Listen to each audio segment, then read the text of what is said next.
recognize democracy is fragile.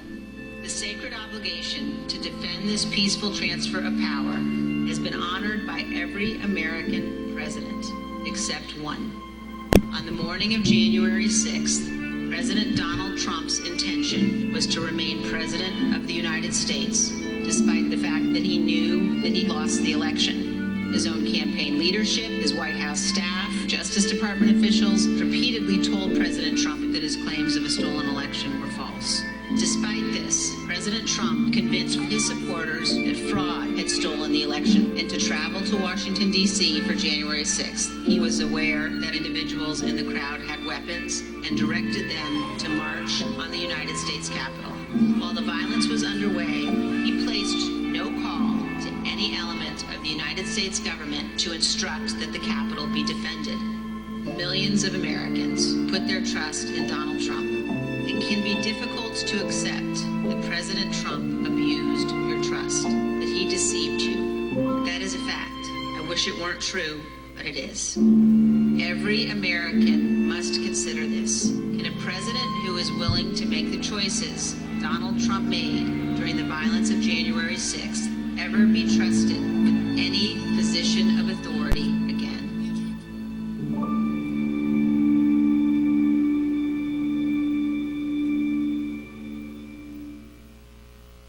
As the sun rises, we raise the flag, a symbol of all that we hold most dear as Americans. Courage, opportunity, democracy, freedom. They're the values and beliefs that built this country and still beat in our hearts. But they're under attack by an extreme movement that seeks to overturn elections, ban books, and eliminate a woman's right to choose. Joe Biden has made defending our basic freedoms the cause of his presidency. The freedom for women to make their own health care decisions. The freedom for our children to be safe from gun violence. The freedom to vote and have your vote counted. For seniors to live with dignity. And to give every American the freedom that comes with a fair shot at building a good life. In small towns and big cities, we raise our heads, our eyes, our hearts for America, for the idea of this great country. Joe Biden is running for re-election to make certain that the sun will not set on this flag. The promise of American democracy will not break. Democracy must not be a partisan issue. It's an American issue. As your president, I will defend our democracy with every fiber of my being, and I'm asking every American to join me. For freedom, for democracy, for America, Joe Biden. I'm Joe Biden, and I approve this message. Pick up your copy of The Son of Man Speaks magazine today. With The Son of Man Speaks magazine, you'll receive automotive tips, wholesome recipes, financial advice, and most importantly, a true understanding of the Word of God. Get your copy of The Son of Man Speaks from these select locations. Sisters Brave 2, 18070 Mount Elliott, the Shell gas station, 13110 West 7 Mile Road. To get a subscription, call 601-786-9788. That's 601-786-9788. The Son of Man Speaks magazine, dedicated to becoming free indeed.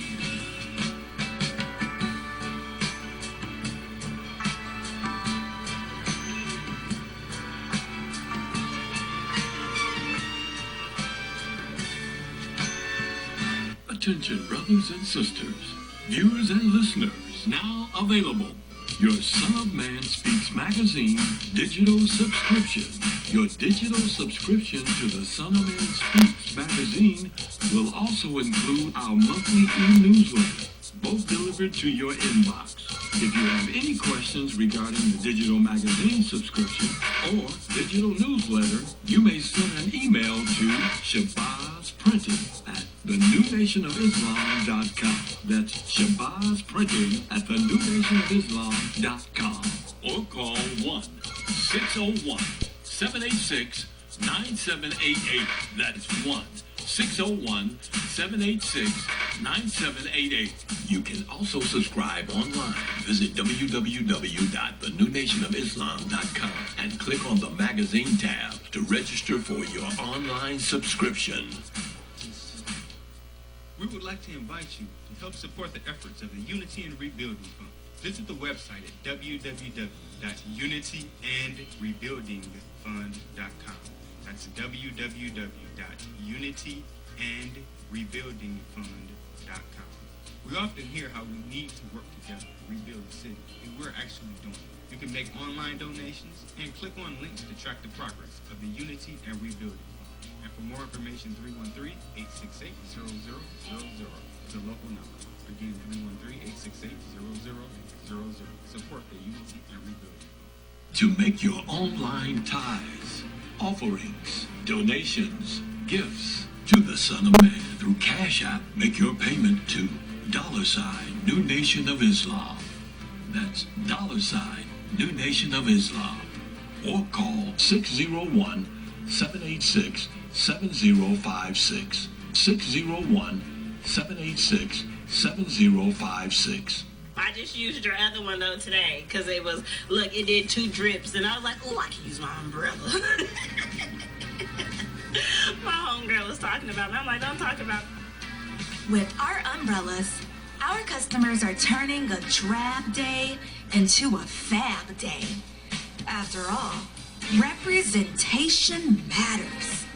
In other words, rain or shine, we've got you covered. Introducing Designs by Deej, your one-stop gift shop for all things handmade and unique.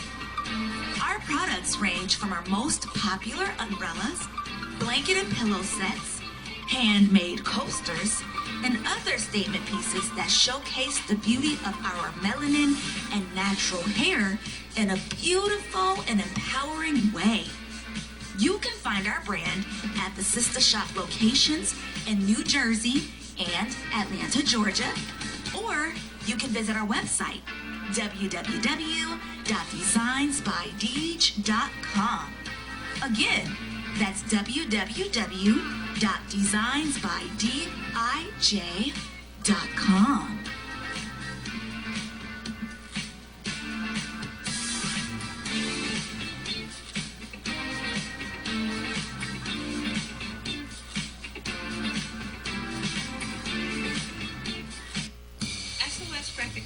Provides agency-quality professional graphic design services from established companies to startups and individuals, creating a simple logo to complete rebranding and delivering visual communication with print media. Everything SOS Graphic Design does has a single unifying objective: to set your business apart.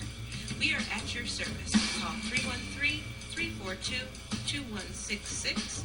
That's 313-342-2166 or online at www.sosgraphicdesigns.com.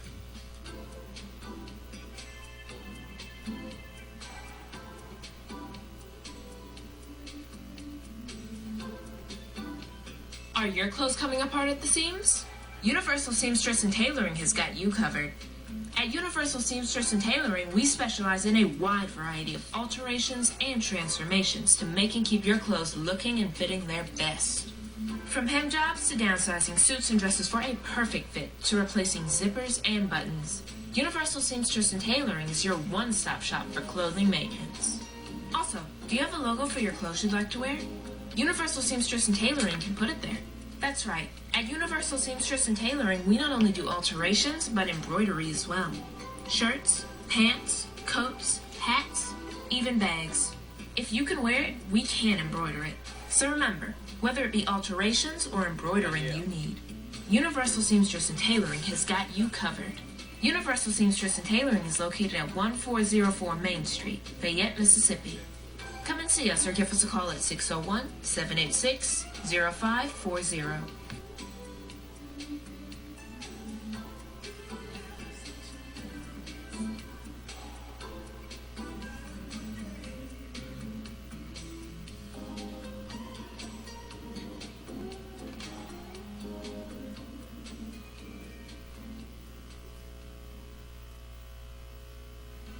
Year-Around Landscaping has been serving Metro Detroit for over 20 years, offering various landscaping, lawn care, property maintenance, and home renovation. Our professionalism has earned us an outstanding reputation, while our creativity, integrity, and dependability have kept our clients returning and referring us to others.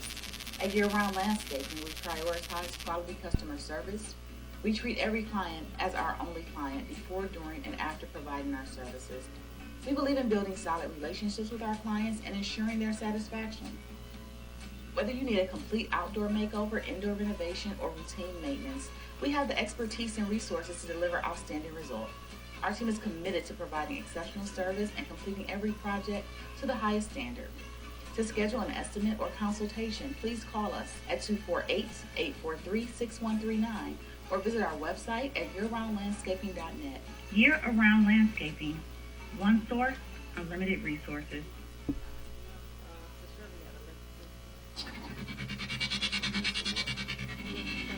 For elite carpet, floor, and upholstery cleaning, call Supreme Steam Cleaning. For pressure washing on your house and driveway, call Supreme Steam Cleaning. Flooding in your house or building? Supreme Steam Cleaning's got you covered with our emergency water extraction services. Transform the rooms in your home with floor installation, repairs, and more. Give us a call today at 601-720-5138. That's 601-720-5138. Visit our website, www.supremesteamclean.com, and follow us on social media at Supreme Steam Cleaning. When you need an elite team, call Supreme.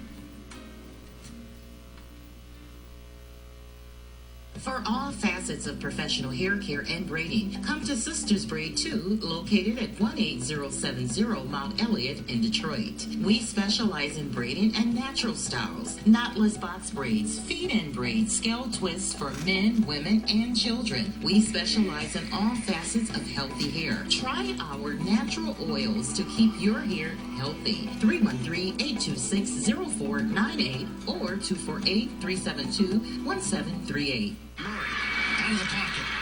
7 seconds. 6 seconds. Murray hits downfield.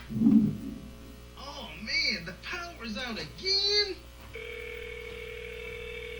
You have reached Quality Construction and Engineering, your #1 emergency generator source. Power outages can be unpredictable, inconvenient, and disruptive to your life. With a backup generator, your life goes on uninterrupted with power when you need it. Not to mention the peace of mind of having your property suited to weather the storm. Whoever would have thought in Houston, Texas, that we would have an ice storm? It did happen, and that Sunday night when it came in, I got up and looked out the front door. Everything was pitch black. It was horrible. Something out of a novel or a science book that you had never seen before. Once the lights went out, my generator popped on. It ran 55 hours. The only one had lights. Get your backup generator installed with Quality Construction. We install both residential and commercial generators, so you're always covered. Schedule your consultation with us by calling 1-855-876-9370. That's 1-855-876-9370. Or visit us online at www.powerqec.com. That's www.powerqec.com. Financing is available with low monthly payments and 0% interest for 18 months. That was the best investment that we could have ever made. That's my backup, the generator. Generators with Quality Construction, built tough enough to weather the storm. Capital Area Planning Services offers a variety of services catered to your land development needs. We offer landscape design, residential design, land planning, mapping and consulting services, and more. We have over 20 years of design and land planning experience. CAPS LLC offers services to developers, builders, architects, surveyors, contractors, government agencies, and private landowners. Feel free to contact us to find out which services are available in your area. You may reach us at 601-326-2966. That's 601-326-2966. You can also visit us on the web at www.capsllconline.com. Let us put on our thinking caps to serve your land development needs. The views and opinions expressed on the following show are not necessarily the views and opinions of WHPS, its affiliates, management, or sponsors.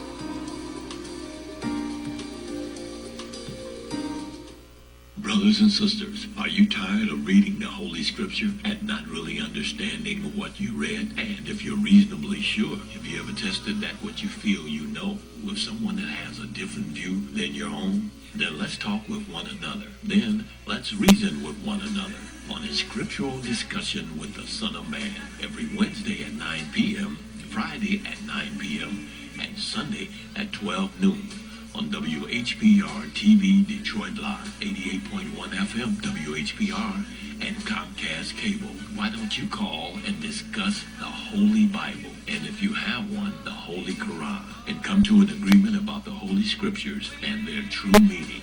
You can call in live on the air at area code 313-868-4336, 313-868-0342, or 313-868-0351. That's 313-868-4336, 313-868-0342, or 313-868-0351. And now, let's go live with a Scriptural Discussion with the Son of Man.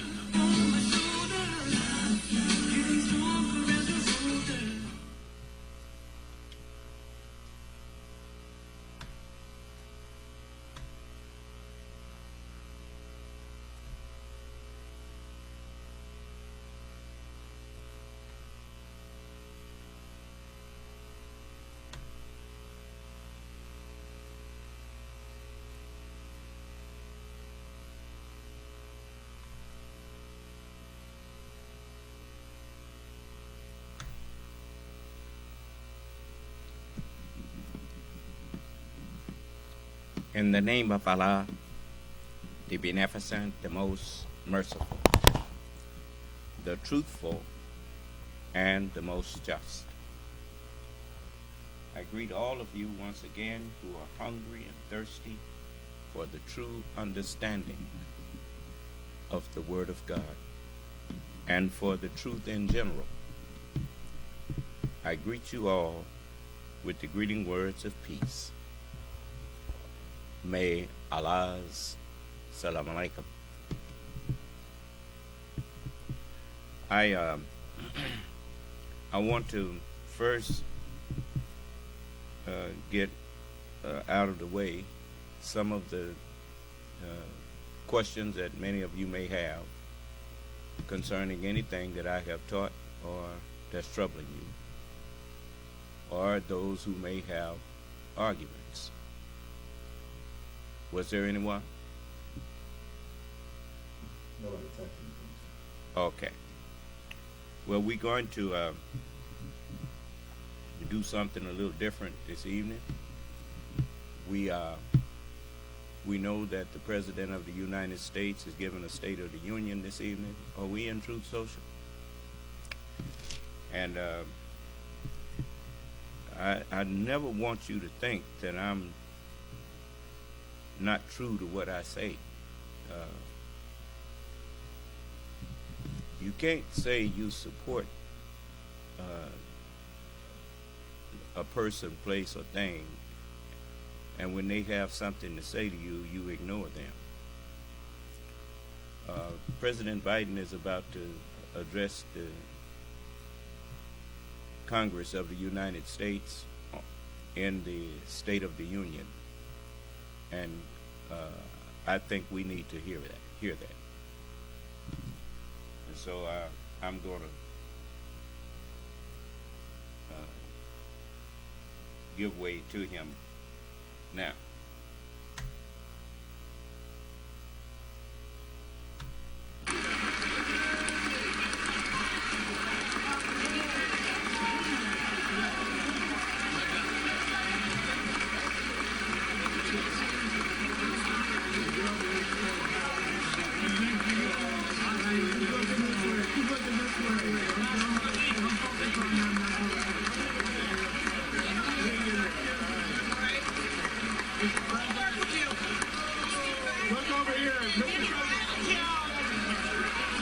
Mr. President.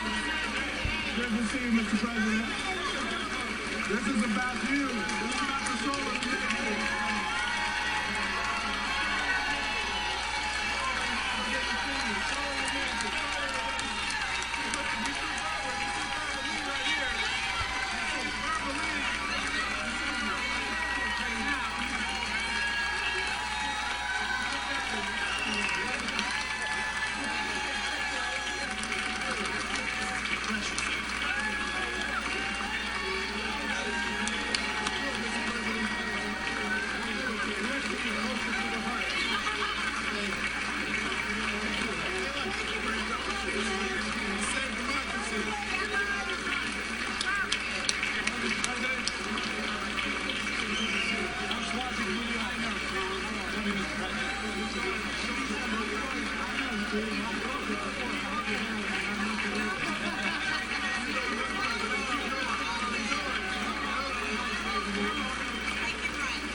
This guy is completing technically. All right.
you.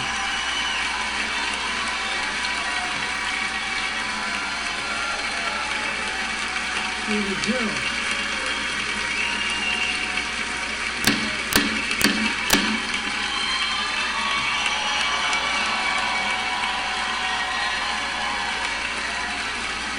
Good evening.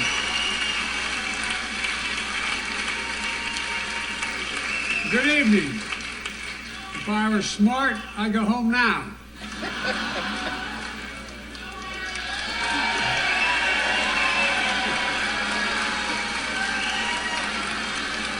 Mr. Speaker, Madam Vice President, members of Congress, my fellow Americans, in January 1941, Franklin Roosevelt came to this chamber to speak to the nation, and he said, "I address you at a moment unprecedented in the history of the Union.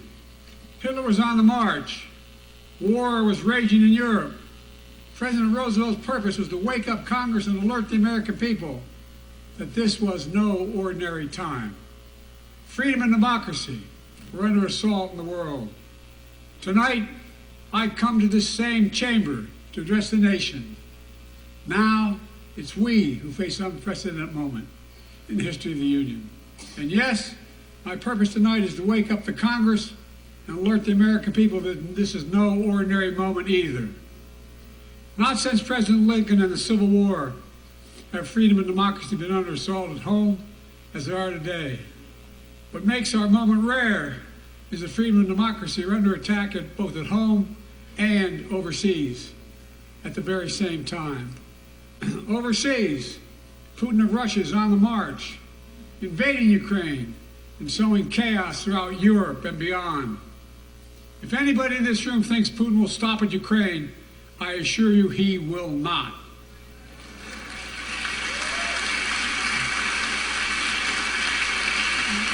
But Ukraine can stop Putin. Ukraine can stop Putin if we stand with Ukraine and provide the weapons that it needs to defend itself.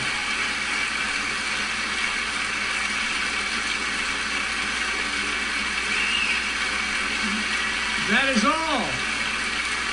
That is all Ukraine is asking.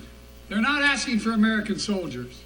In fact, there are no American soldiers in war in Ukraine, and I'm determined to keep it that way. But now, assistance to Ukraine is being blocked by those who want to walk away from our world leadership. It wasn't long ago when a Republican president named Ronald Reagan thundered, "Mr. Gorbachev, tear down this wall."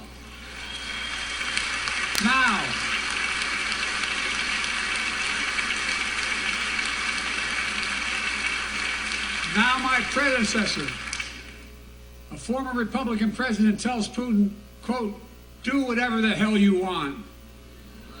That's a quote. A former president actually said that, bowing down to a Russian leader. I think it's outrageous, it's dangerous, and it's unacceptable.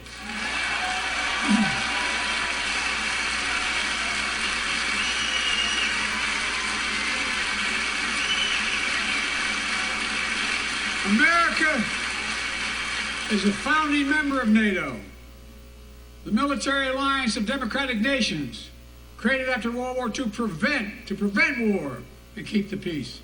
And today, we've made NATO stronger than ever. We welcomed Finland to the alliance last year.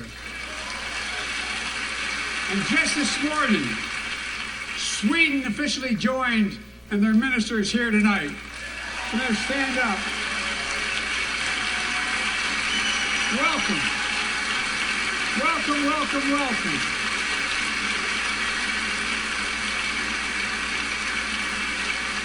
And they know how to fight. Mr. Prime Minister, welcome to NATO, the strongest military alliance the world has ever seen. I say this to Congress, we have to stand up to Putin.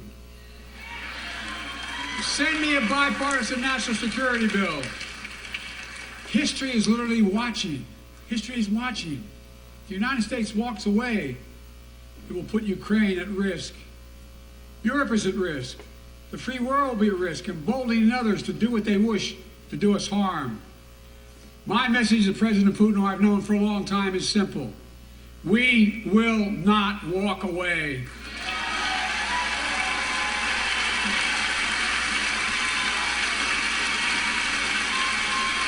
We will not bow down.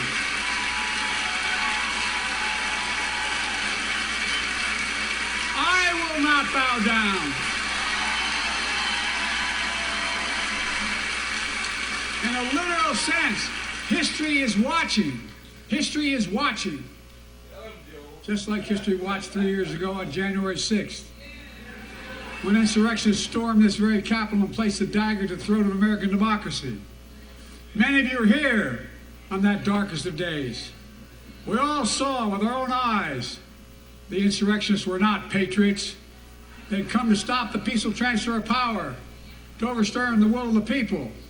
January 6th lies about the 2020 election and the plots to steal the election posed a gravest threat to U.S. democracy since the Civil War. But they failed. America stood.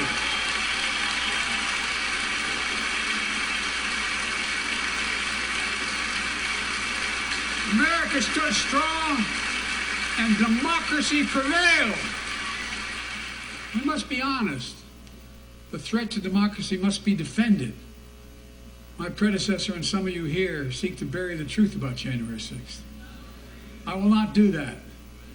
This is the moment to speak the truth and to bury the lies. Here's the simple truth. You can't love your country only when you win.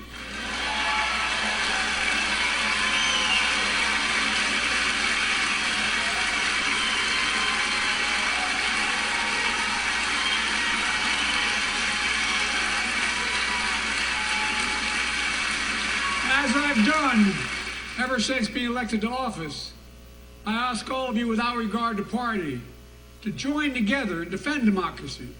Remember your oath of office of defending against all threats, foreign and domestic. Respect free and fair elections, restore trust in our institutions, and make clear political violence has absolutely no place in America, zero place. Again,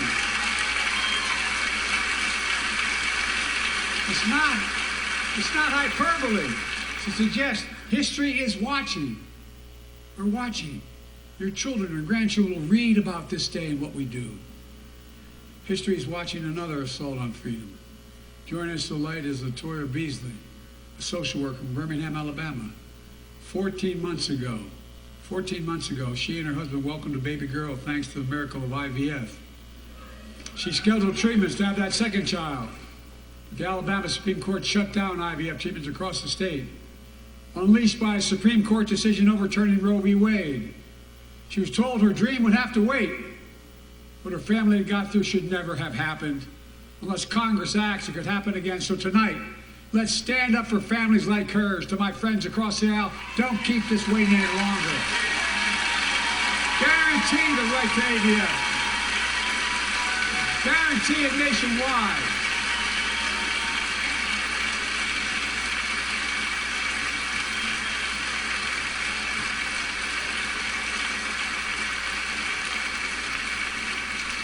Like most Americans, I believe Roe v. Wade got it right. I thank Vice President Harris for being an incredible leader, defending reproductive freedom, and so much more.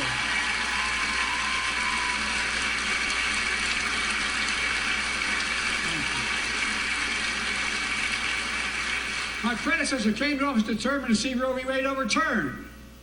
He's the reason it was overturned, and he brags about it. Look at the chaos that has resulted. Joining us tonight is Kate Cox, the wife and mother from Dallas.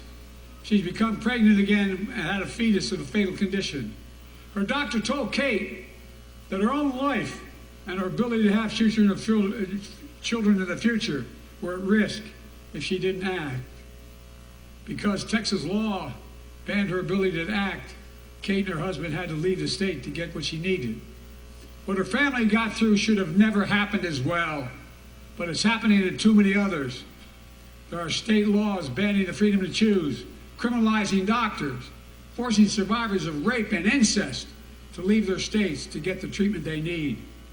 Many of you in this chamber and my predecessor are promising to pass a national ban on reproductive freedom. My God, what freedom else would you take away? Look, it's a decision to overturn Roe v. Wade. The Supreme Court majority wrote the following, and with all due respect, justices, women are not without electoral power. Electoral or political power. You're about to realize just how much you're right about.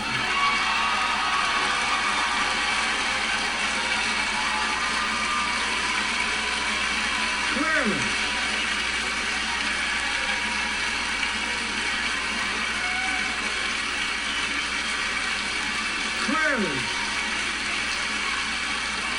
Remember I told you?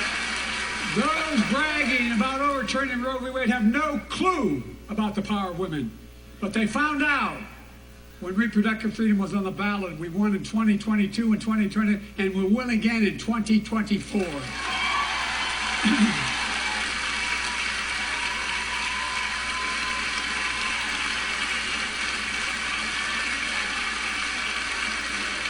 If you, the American people, send me a Congress that supports the right to choose, I promise you, I'll restore Roe v. Wade as the law of the land again.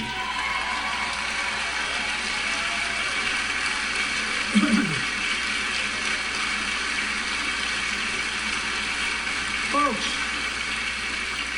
America cannot go back. I'm here tonight to show what I believe is the way forward, because I know how far we've come. 4 years ago next week, before I came to office, the country was hit by the worst pandemic and the worst economic crisis in a century. Remember the fear, record losses? Remember the spikes in crime and the murder rate, raging virus that took more than 1 million American lives, of loved ones, millions left behind? A mental health crisis of isolation and loneliness. A president, my predecessor, failed the most basic presidential duty that he owes to American people, the duty to care. I think that's unforgivable. I came to office determined to get us through one of the toughest periods in the nation's history. We have. It doesn't make news in 1,000 cities and towns. The American people are writing the greatest comeback story never told.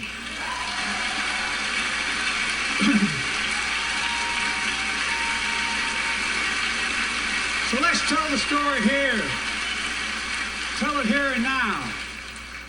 America's comeback is building the future of American possibilities, building an economy from the middle out and the bottom up, not the top down, investing in all America, in all Americans, to make sure everyone has a fair shot. We leave no one behind. The pandemic no longer controls our lives.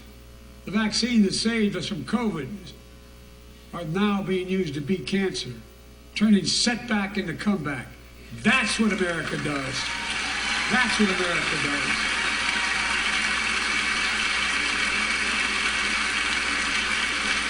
Folks, my inherited economy is on the brink. Now our economy is literally the envy of the world. 15 million new jobs in just 3 years, a record. A record. Unemployment at 50-year lows. A record 16 million Americans are starting small businesses, and each one is a literal act of hope. With historic job growth and small business growth for Black and Hispanics and Asian Americans, 800,000 new manufacturing jobs in America and counting. Where is it written we can't be the manufacturing capital of the world? We are, we will. More people have health insurance today. More people have health insurance today than ever before. The racial wealth gap is as small as it's been in 20 years. Wages keep going up, inflation keeps coming down. Inflation has dropped from 9% to 3%, the lowest in the world, and tending lower.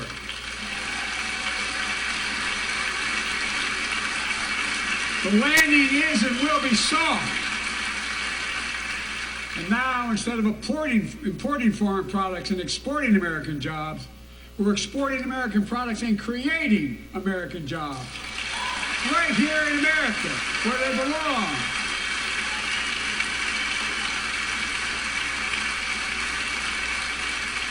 And it takes time, but the American people are beginning to feel it. Consumer studies show consumer confidence is soaring. Buy America has been the law of the land since the 1930s. Past administrations, including my predecessor, including some Democrats as well in the past, failed to buy America. Not anymore. On my watch, federal projects that you fund, like helping build American roads, bridges, and highways, will be made with American products and built by American workers.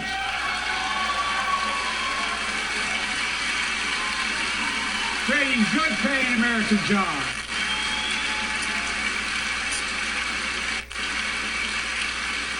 And thanks to our CHIPS and Science Act, the United States is investing more in research and development than ever before. During the pandemic, a shortage of semiconductors, chips, that drove up the price of everything from cell phones to automobiles. And by the way, we invented those chips right here in America. Well, instead of having to import them, private companies are now investing billions of dollars to build new chip factories here in America, creating tens of thousands of jobs. Many of those jobs paying $100,000 a year and don't require a college degree.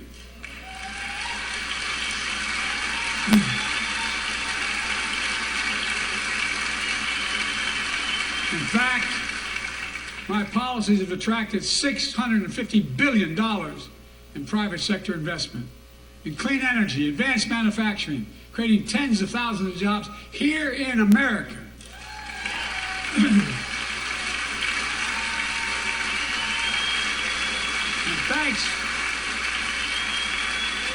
Thanks to our bipartisan infrastructure law, 46,000 new projects have been announced all across your communities. And by the way, I noticed some of you strongly voted against it, or they're cheering on that money coming in. I like it. I'm with you. I'm with you. If any of you don't want that money in your district, just let me know. Modernize our roads and bridges, ports and airports, public transit systems. Removing poisonous lead pipes so every child can drink clean water without risk of brain damage.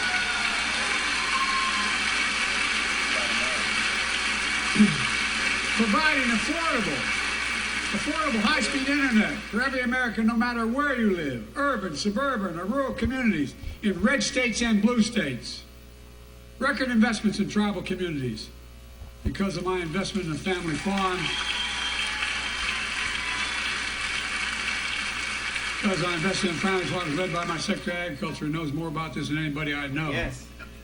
We're better able to stay in the family for those farms and their children and grandchildren won't have to leave home to make a living. I'm not saying nothing. Great comeback story is Belvedere, Illinois, home to an auto plant for nearly 60 years. Before I came to office, the plant was on its way to shutting down.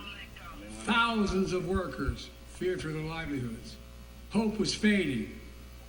Then I was elected to office and we raised the Belvedere repeatedly with auto companies knowing unions would make all the difference. The UAW worked like hell to keep the plant open and get these jobs back, and together we succeeded. Instead of auto factories shutting down, auto factories reopening, and new state-of-the-art battery factories being built to power those cars there at the same.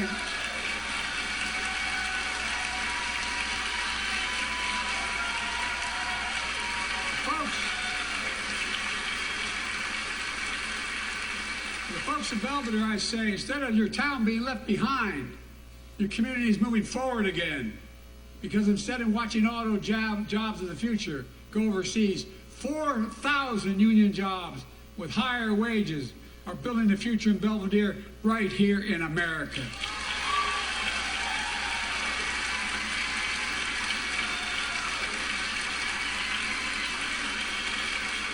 Here tonight is UAW President Shawn Fain, a great friend and a great labor leader. Shawn, where are you? Stand up.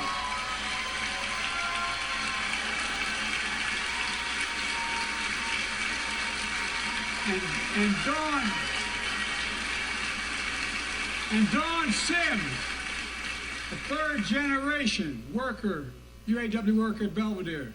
Sean, I was proud to be the first president to stand on the picket line. And today, Dawn has a good job in her hometown, providing stability for her family and pride and dignity as well. Showing once again, Wall Street didn't build America. They're not bad guys. They didn't build it, though. The middle class built the country, and unions built the middle class.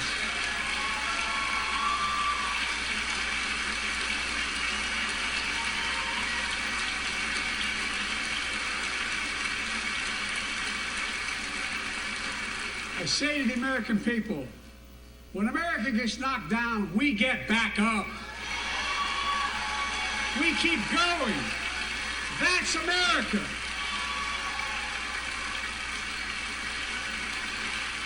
That's you, the American people. It's because of you America's coming back. It's because of you our future is bright. It's because of you that tonight we can proudly say the state of our union is strong and getting stronger.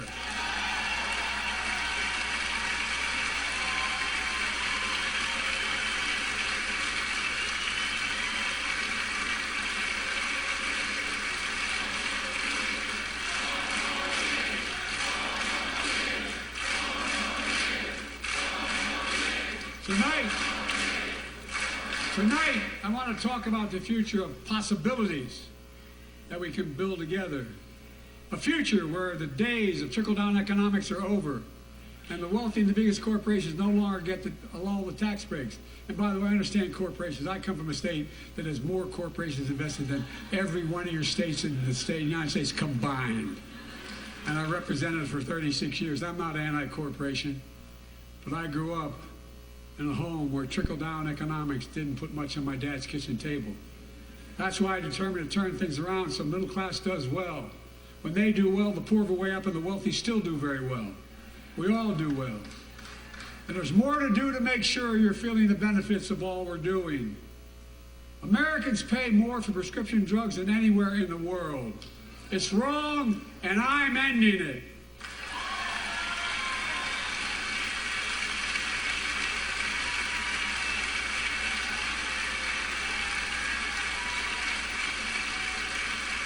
With the law that I proposed and signed, not one of you Republican buddies voted for it.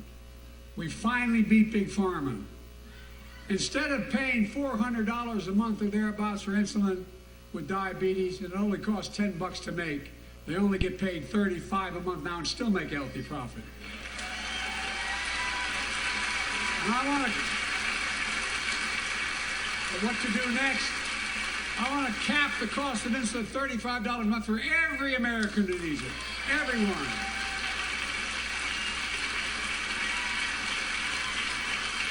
For years, people have talked about it, but finally we got it done and gave Medicare the power to negotiate lower prices on prescription drugs, just like the VA is able to do for veterans.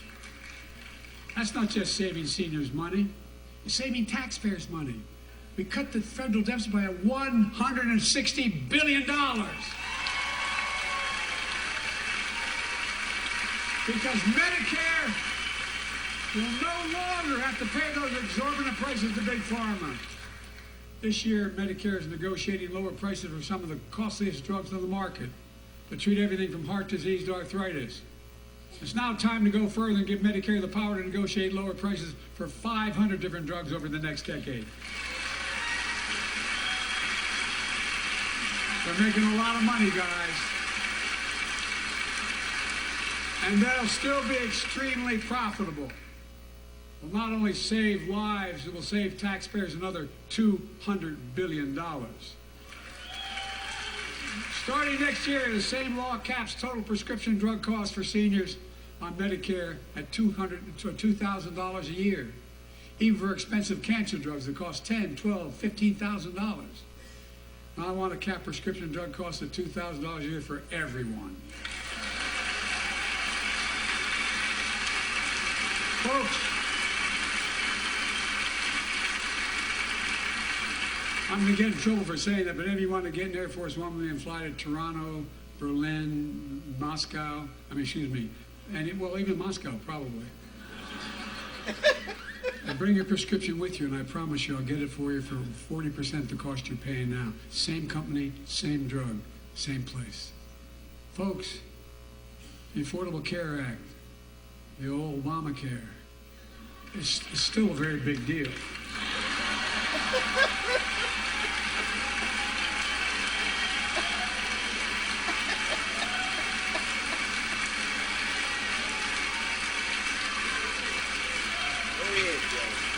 Over 100 million of you can no longer be denied health insurance because of pre-existing condition. Well, my predecessor, and many in this chamber, want to take this prescription drug away by repealing the Affordable Care Act. I'm not going to let that happen. We stopped you 50 times before it will stop you again. In fact, I'm not only protecting it, I'm expanding it. We enacted tax credits of $800 per person per year, reduce health care costs for millions of working families. That tax credit expires next year. I want to make that savings permanent.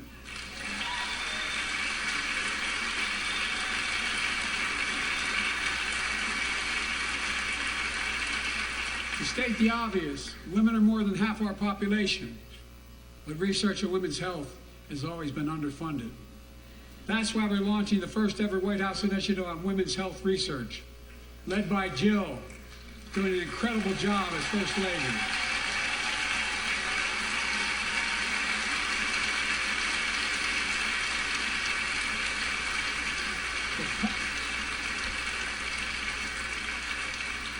Pass my plan for $12 billion to transfer women's health research and benefit millions of lives all across America.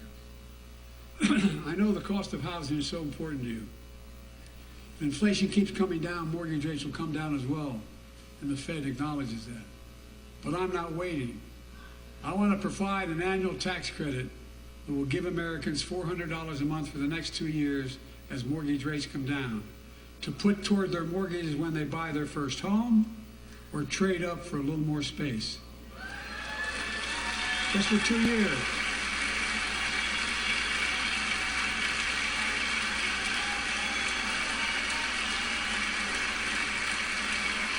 And my administration is also eliminating title insurance on federally backed mortgages. When you refinance your home, you can save $1,000 or more as a consequence. For millions of renters, we're cracking down on big landlords who use antitrust law, who break antitrust laws by price fixing and driving up rents. We've cut red tape so builders can get federally financing, which is already helping build a record 1.7 million new housing units nationwide. Now pass and build and renovate 2 million affordable homes and bring those rents down.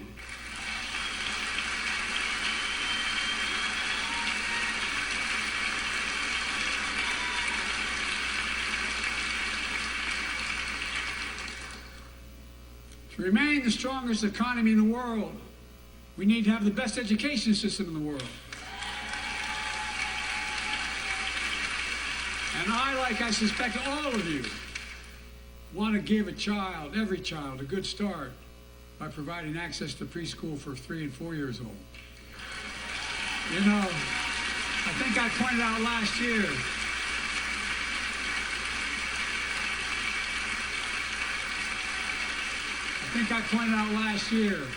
that children coming from broken homes where there's no books, they're not read to, not spoken to very often, start school, kindergarten, or first grade, having heard 1 million fewer words spoken. Well, studies show that children who go to preschool are nearly 50% more likely to finish high school, go on to earn a 2- and 4-year degree, no matter what their background is.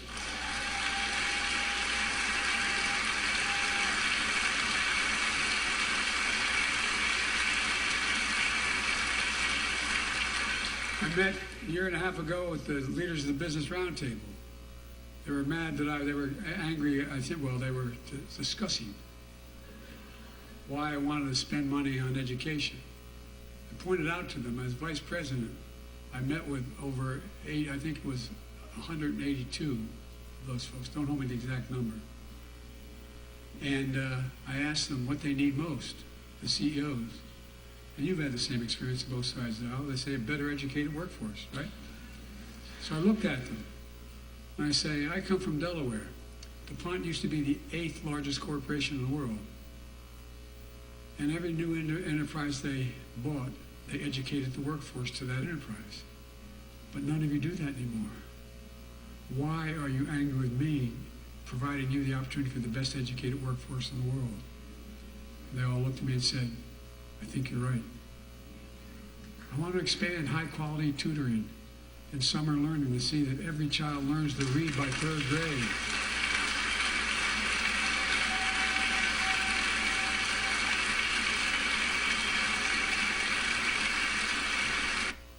I have to interject here. Remember, I told you the best protection that you can put on your nation is an enlightened mind. That means education. True education.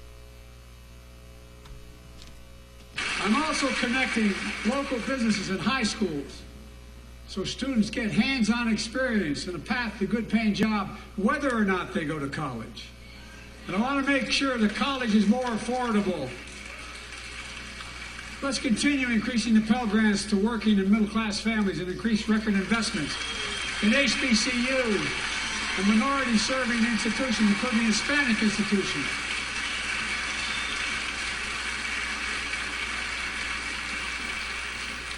And I was told I couldn't universally just change the way in which we dealt with student loans. I fixed 2 student loan programs that already existed to reduce the burden of student debt for nearly 4 million Americans, including nurses, firefighters, and others in public service. Like Keenan Jones, a public educator from Minnesota, who's here with us tonight. Keenan, where are you? Keenan, thank you. He's educated hundreds of students so they can go to college. Now he's able to help, after debt forgiveness, get his own daughter to college.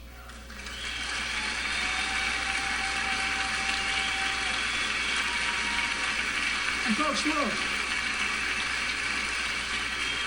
Such relief is good for the economy because folks are now able to buy a home, start a business, start a family. While we're at it, I want to give public school teachers a raise.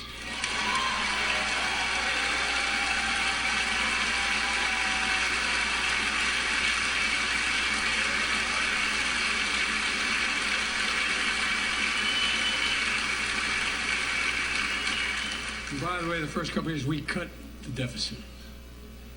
Now let me speak to the question of fundamental fairness for all Americans. I've been delivering real results in fiscally responsible ways. We've already cut the federal deficit. We've already cut the federal deficit over $1 trillion. I signed the bipartisan deal to cut another $1 trillion in the next decade. It's my goal to cut the federal deficit another $3 trillion by making big corporations and very wealthy finally beginning to pay their fair share.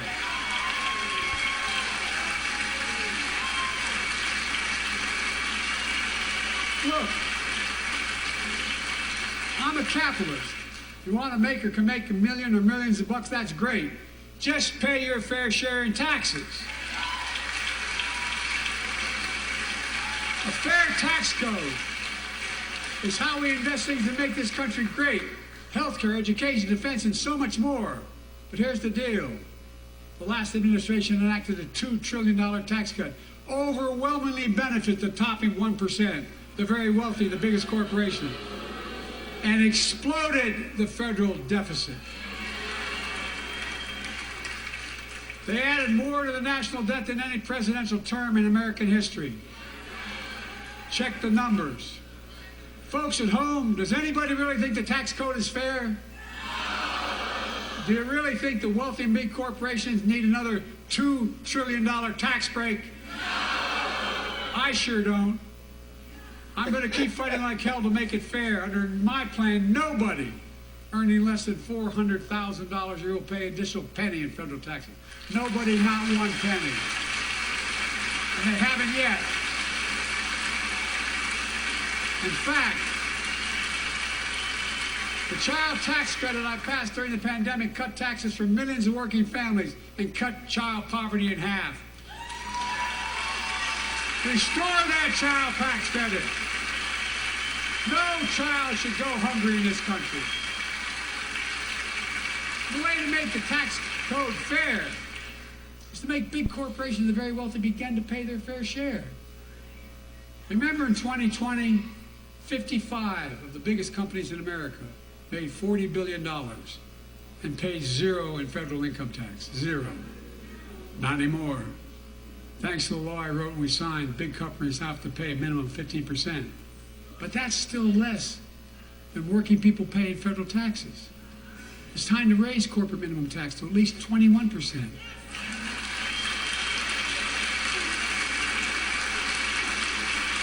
So every big corporation finally begins to pay their fair share. I also want to end tax breaks for big pharma, big oil, private jets, massive executive pay when it's only supposed to be $1 million that can be deducted. They can pay $20 million if they want, but deduct $1 million. End it now. You know, there are 1,000 billionaires in America. You know what the average federal tax is for those billionaires? No. They're making great sacrifices, 8.2%.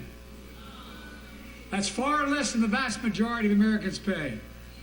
No billionaire should pay a lower federal tax rate than a teacher, a sanitation worker, or a nurse.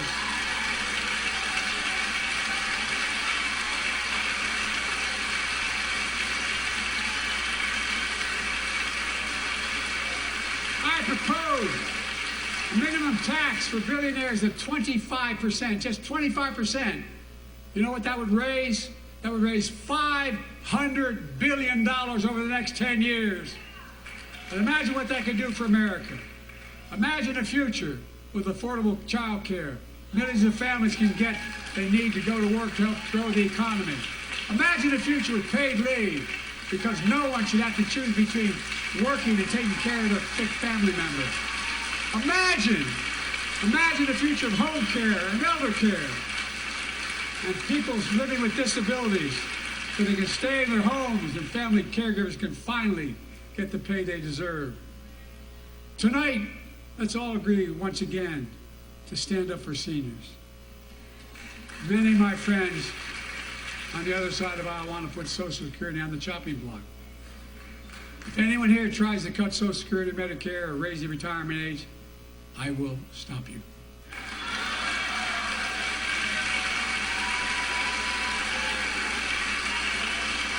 The working people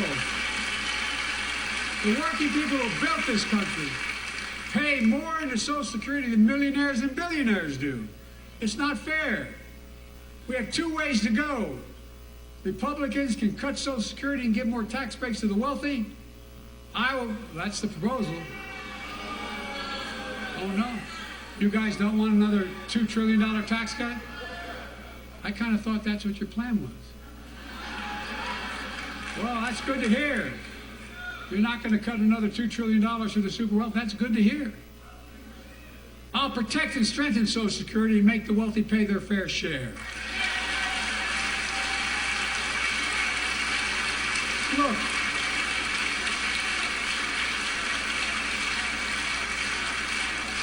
too many corporations raise prices to pad their profits, charging more and more for less and less. That's why we're cracking down on corporations that engage in price gouging and deceptive pricing, from food to healthcare to housing. In fact, the snack companies think you won't notice if they change the size of the bag and put a hell of a lot fewer, same size bag, put fewer chips in it. No, I'm not joking. It's called shrinkflation. Pass Bobby Casey's bill and stop this. I really mean it.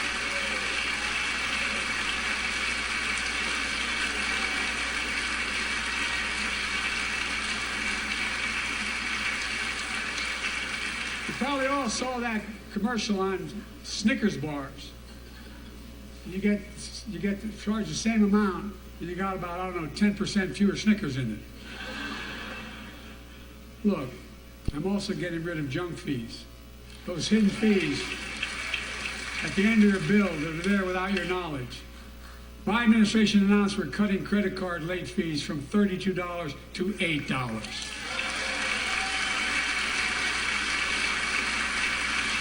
Banks and credit card companies are allowed to charge what it costs them to instigate the collection. And that's more a hell of a lot like $8 and 30-some dollars. They don't like it. Credit card companies don't like it. But I'm saving American families $20 billion a year with all the junk fees I'm eliminating. Folks at home, that's why the banks are so mad. It's $20 billion in profit. I'm not stopping there. My administration has proposed rules to make cable, travel, utilities, and online ticket sellers tell you the total price up front so there are no surprises. It matters. It matters. And so does this. In November, my team began serious negotiations with a bipartisan group of senators. The result was a bipartisan bill with the toughest set of border security reforms we've ever seen. Oh, you don't think so? Oh, you don't like that bill, huh? That conservatives got together and said it was a good bill? I'll be darned. That's amazing. That bipartisan bill would hire 1,500 more security agents and officers, 100 more immigration judges to help tackle the backload of 2 million cases, 4,300 more asylum officers, and new policies so they can resolve cases in 6 months instead of 6 years now.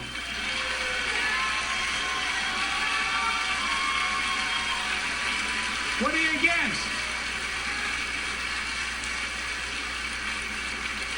100 more high-tech drug detection machines to significantly increase the ability to screen and stop vehicles smuggling fentanyl into America. That's killing thousands of children. This bill would save lives and bring order to the border. It will also give me and any new president new emergency authority to temporarily shut down the border when the number of migrants at the border is overwhelming. The Border Patrol Union has endorsed this bill. The Federal Chamber of Commerce is, yeah. You're saying low. Look at the facts. I know you know how to read.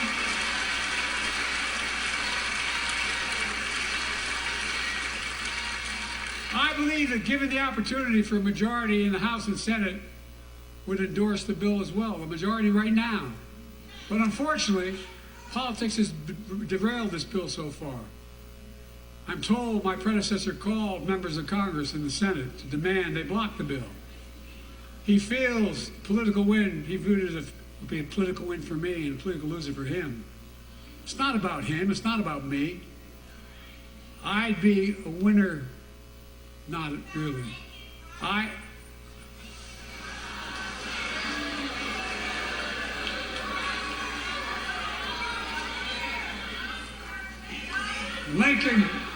Lincoln Riley, an innocent young woman who was killed by an illegal.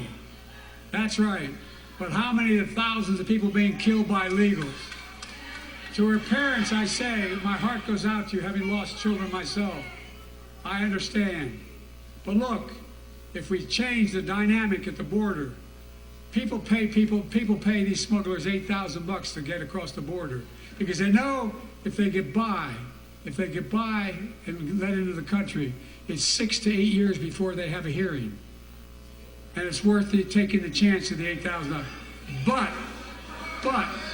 if it's only 6 weeks, the idea is it's highly unlikely that people will pay that money and come all that way, knowing that they'll be able to be kicked out quickly. Folks, I would respectfully suggest my Republican friends owe it to the American people, get this bill done. We need to act now.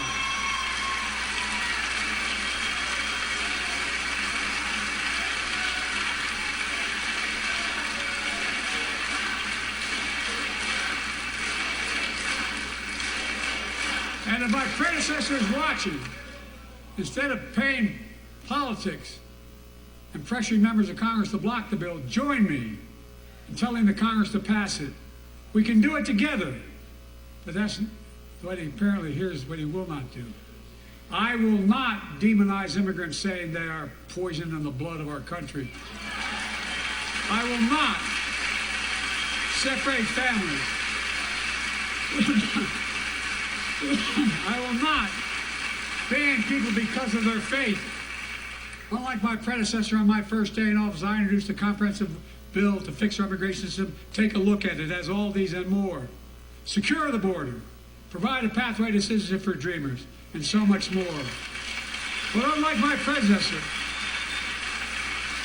I know who we are as Americans.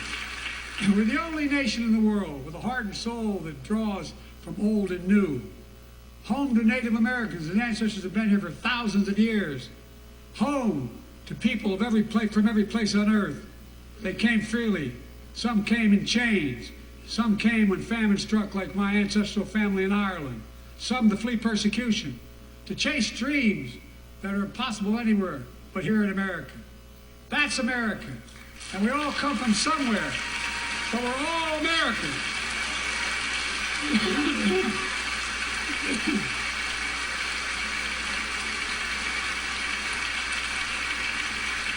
Look, folks, we have a simple choice.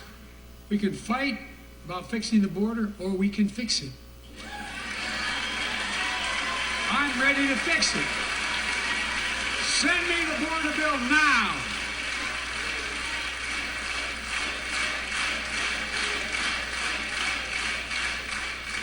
A transformational moment in history happened 59 years ago today in Selma, Alabama. Hundreds of foot soldiers marched across the Edmund Pettus Bridge, named after the Grand Dragon of the Ku Klux Klan, to claim their fundamental right to vote. They were beaten, they were bloody, and left for dead. Our late friend and former colleague, John Lewis, was on that march. We miss him.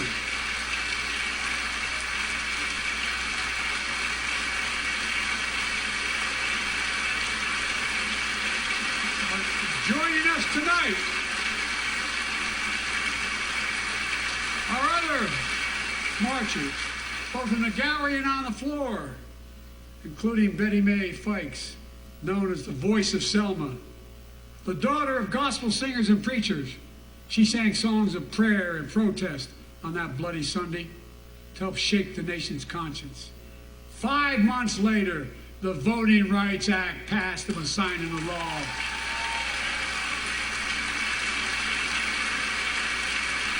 Thank you. Thank you, thank you, thank you.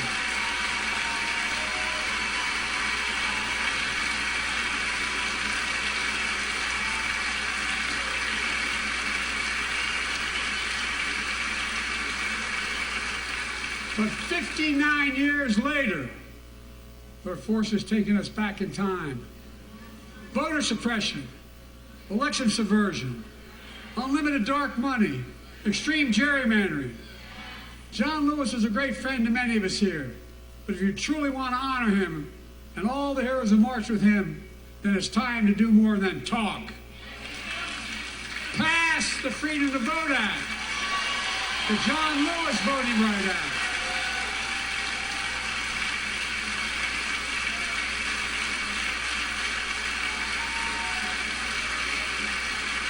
And stop denying another core value of America, our diversity across American life. Banning books, it's wrong. Instead of erasing history, let's make history. I want to protect fundamental rights. Pass the Equality Act. And my message to transgender Americans, I have your back. Pass the PRO Act for workers' rights.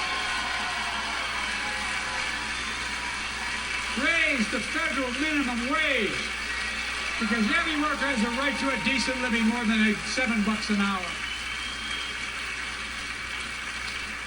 We're also making history by confronting the climate crisis, not denying it. I don't think any of you think there's no longer a climate crisis. At least I hope you don't. I'm taking the most significant action ever on climate in the history of the world. I'm cutting our carbon emissions in half by 2030, creating tens of thousands of clean energy jobs like the IBEW work is building and installing 500,000 electric vehicle charging stations. Conserving 30% of America's lands and waters by 2030. And taking action on environmental justice, fence line communities smothered by the legacy of pollution. In pattern after the Peace Corps and AmeriCorps, I launched the Climate Corps to put 20,000 young people to work in the forefront of our clean energy future. I'll triple that number in a decade.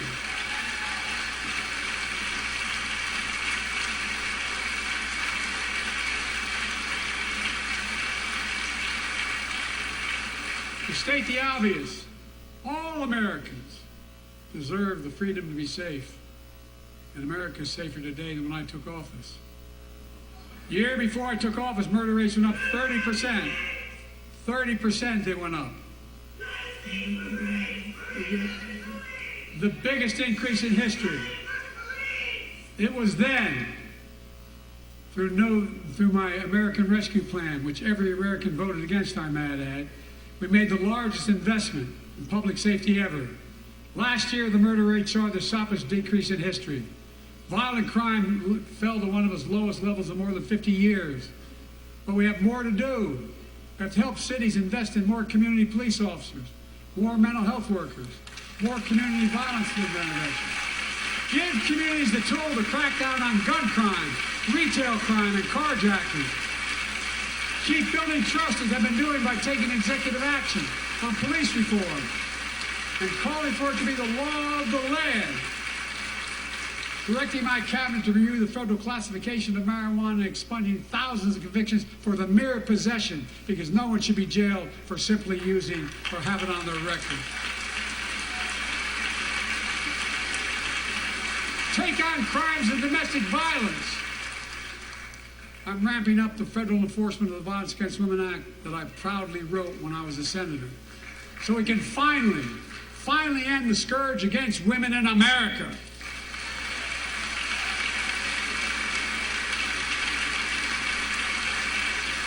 There are other kinds of violence I want to stop.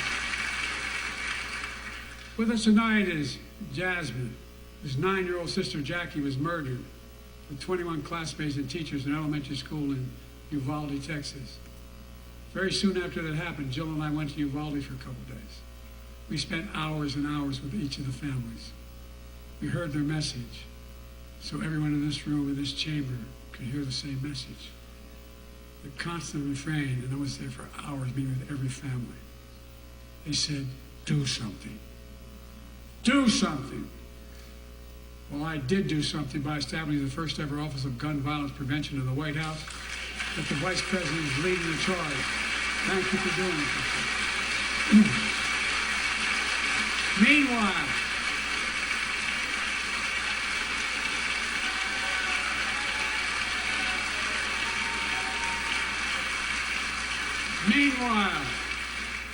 my predecessor told the NRA he's proud he did nothing on guns when he was president.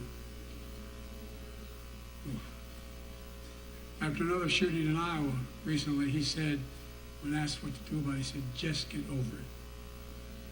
There's his quote, just get over it. I say, stop it. Stop it, stop it, stop it.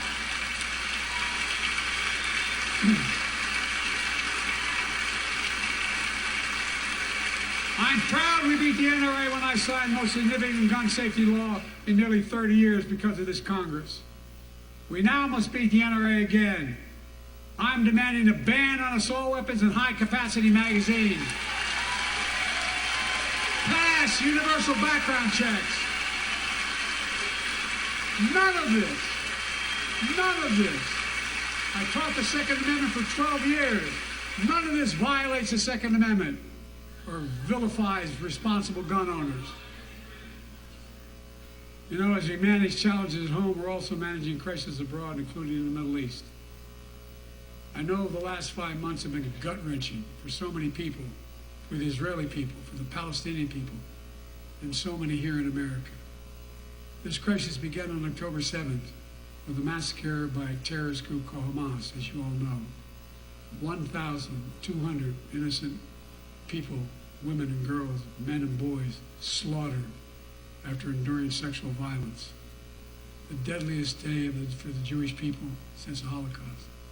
And 250 hostages taken. Here in this chamber tonight are families whose loved ones are still being held by Hamas. I pledge to all the families that we will not rest until we bring every one of your loved ones home. We also we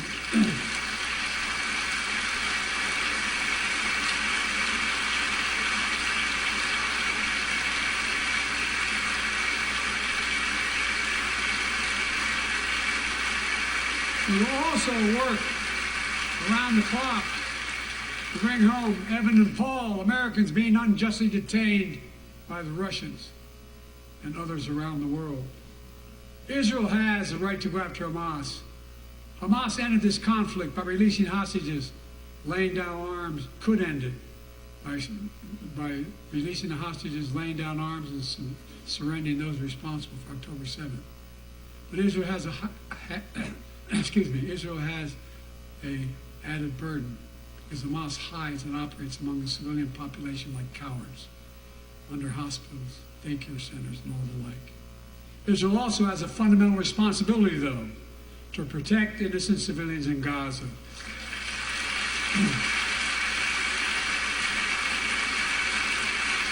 This war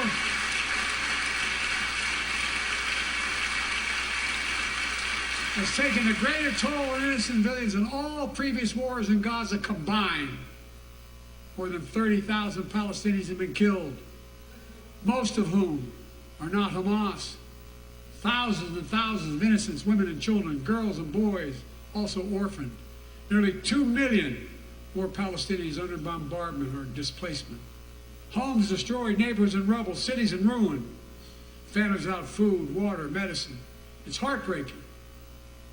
I've been working nonstop to establish an immediate ceasefire that would last for 6 weeks to get all the prisoners released, all the hostages released, to get the hostages home and ease the intolerable and humanitarian crisis and build toward an enduring, something more enduring. The United States has been leading international efforts to get more humanitarian assistance to Gaza. Tonight, I'm directing the U.S. military to lead an emergency mission to establish a temporary pier in the Mediterranean on the coast of Gaza that can receive large shipments carrying food, water, medicine, and temporary shelters. No U.S. boots will be on the ground. A temporary pier will enable a massive increase in the amount of humanitarian assistance getting into Gaza every day.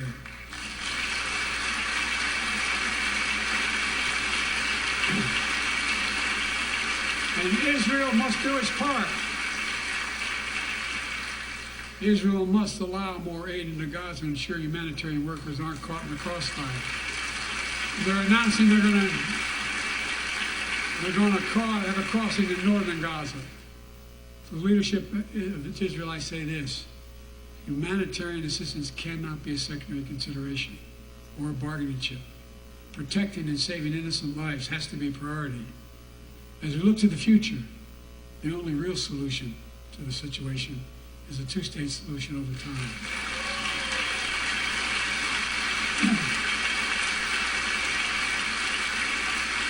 And I say this as a lifelong supporter of Israel. My entire career, no one has a stronger record with Israel than I do. I challenge any of you here. I'm the only American president of Israel in wartime. But there is no other path that guarantees Israel's security and democracy. There is no other path that guarantees that Palestinians can live in peace with peace and dignity. There's no other path that guarantees peace between Israel and all of its neighbors, including Saudi Arabia, with whom I'm talking. Creating stability in the Middle East also means containing the threat posed by Iran. That's why I built a coalition of more than a dozen countries to defend international shipping and freedom of navigation in the Red Sea. I've ordered strikes to degrade the Houthi capability and defend U.S. forces in the region. As Commander-in-Chief, I will not hesitate to direct further measures to protect our people and our military personnel.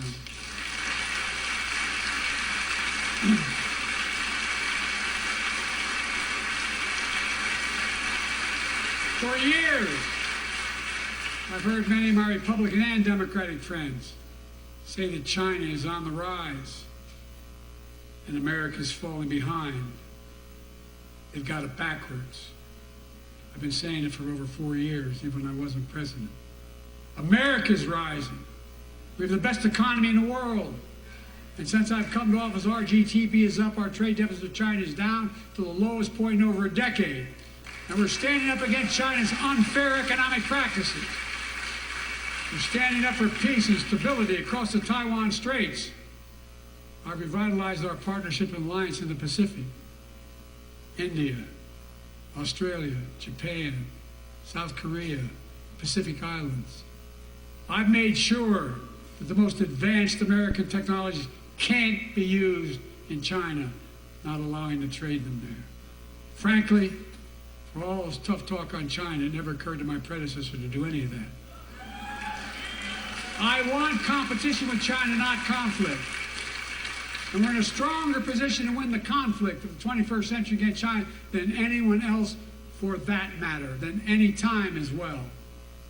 Here at home, I've signed over 400 bipartisan bills. There's more to pass my unity agenda. Strengthen penalties on fentanyl trafficking. You don't want to do that, huh? Pass bipartisan privacy legislation to protect our children online. Harness the promise of AI to protect us from peril. Ban AI voice impersonations and more. And keep our truly sacred obligation to train and equip those we send into harm's way and care for them and their families when they come home and when they don't.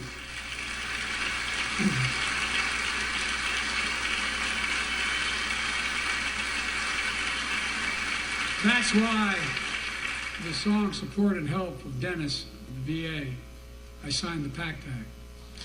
One of the most significant laws ever, helping millions of veterans exposed to toxins who now are battling more than 100 different cancers. Many of them don't come home, but we owe them and their families support. We owe it to ourselves to keep supporting our new health research agency called ARPA-H. And remind us that we can do big things, like end cancer as we know it, and we will.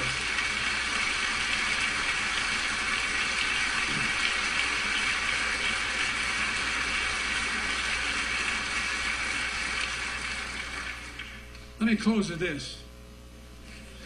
Yay!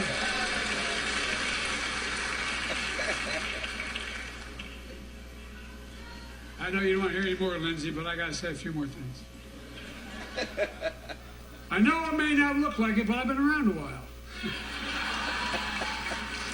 When you get to be my age, certain things become clearer than ever. I know the American story. Again and again, I've seen the contest between competing forces in the battle for the soul of our nation. Between those who want to pull America back to the past and those who want to move America to the future. My lifetime has taught me to embrace freedom and democracy, a future based on core values that have defined America: honesty, decency, dignity, equality, to respect everyone, to give everyone a fair shot, to give hate no safe harbor. Now, other people my age see it differently. The American story of resentment, revenge, and retribution, that's not me. I was born amid World War II, when America stood for the freedom of the world. I grew up in Scranton, Pennsylvania, and Claymont, Delaware, among working class people who built this country. I watched in horror as two of my heroes, like many of you did, Dr. King and Bobby Cunningham, were assassinated. And their legacies inspired me to pursue a career of service. I left the law firm and became a public defender because my city of Wilmington was the only city in America occupied by the National Guard after Dr. King was assassinated because of the riots. And I became a county councilman almost by accident. I got elected to the United States Senate when I had no intention of running at age 29. Then vice president of our first black president. Now president to the first women vice president.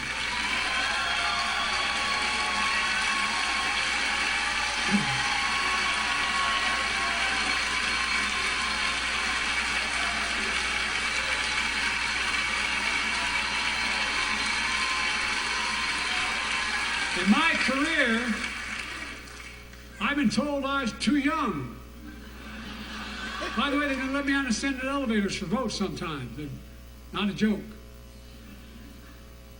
And I've been told I'm too old. Whether young or old, I've always known what endures. I've known our North Star. The very idea of America is that we're all created equal. It deserves to be treated equally throughout our lives. We've never fully lived up to that idea, but we've never walked away from it either. And I won't walk away from it now. I'm optimistic. I really am. I'm optimistic, Nancy.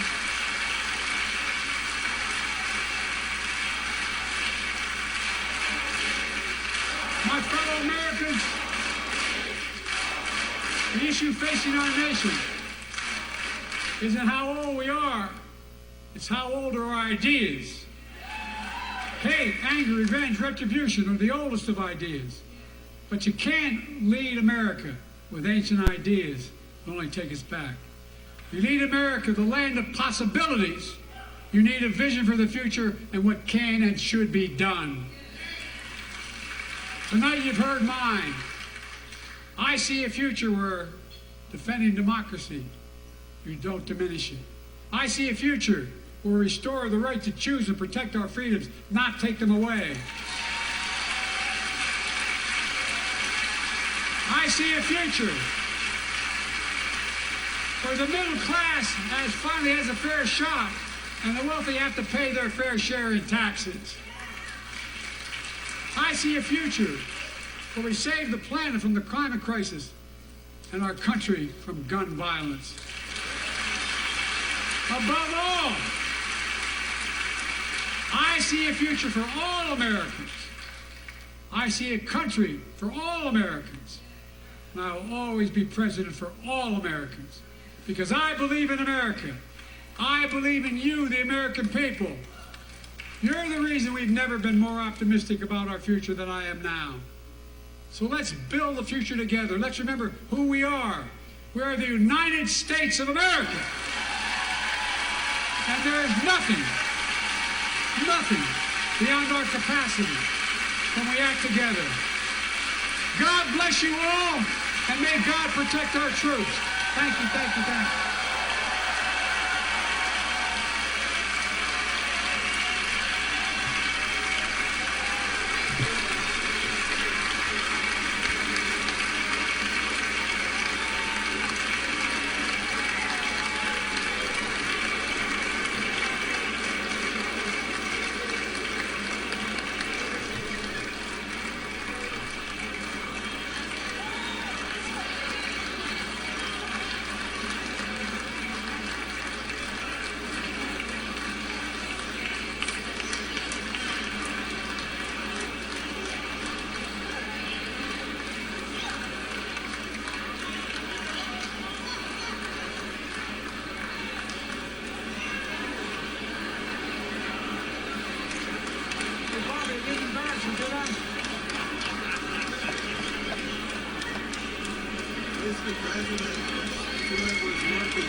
You Baptist preacher tonight. I tell you what. You are the Baptist preacher tonight. I'll tell you what Jimmy once said to me. He said, what would old Jimmy used to do for you, double R? He said, Mr. Chairman, someplace you'd help and someplace you'd hurt. He looked at me and said, I'll come to campaign for you again. You Come on, let's go.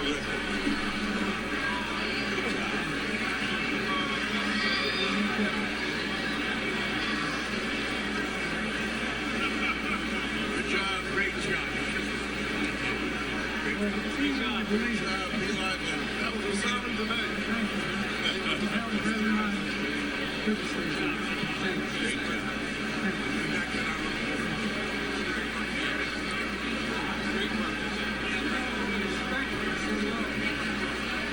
No teams, Frank. Great job, Mr.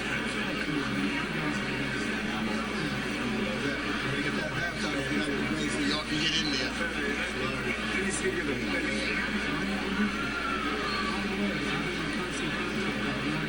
Here's what I worry about with the thing. If we pull away, the rest of the world's going to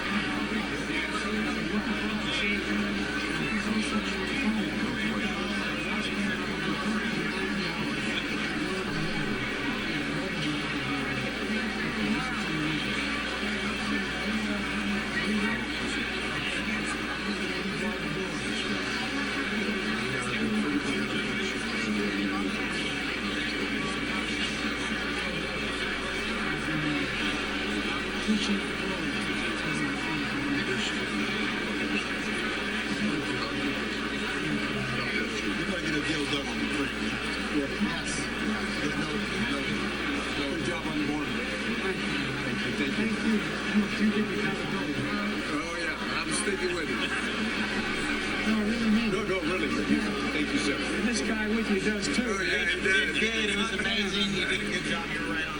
Yeah, you were on fire. You were on fire. Nobody's going to talk about cognitive development. You were on fire, too. He was.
I actually wanted to go down this hill, say hello to the camera. These chairs are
I know I did if she said it. I know that happened.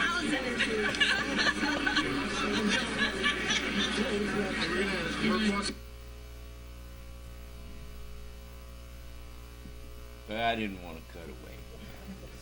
You know, I told you I really admire President Biden. You know, he's a homeboy.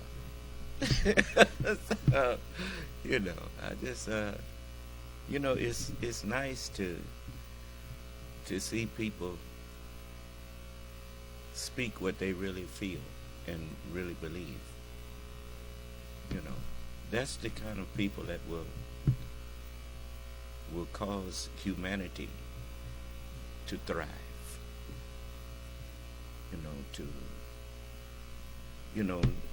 A man like him makes you reevaluate yourself and restore what's good inside of you and rekindle that. And that's a good thing. And when you meet people,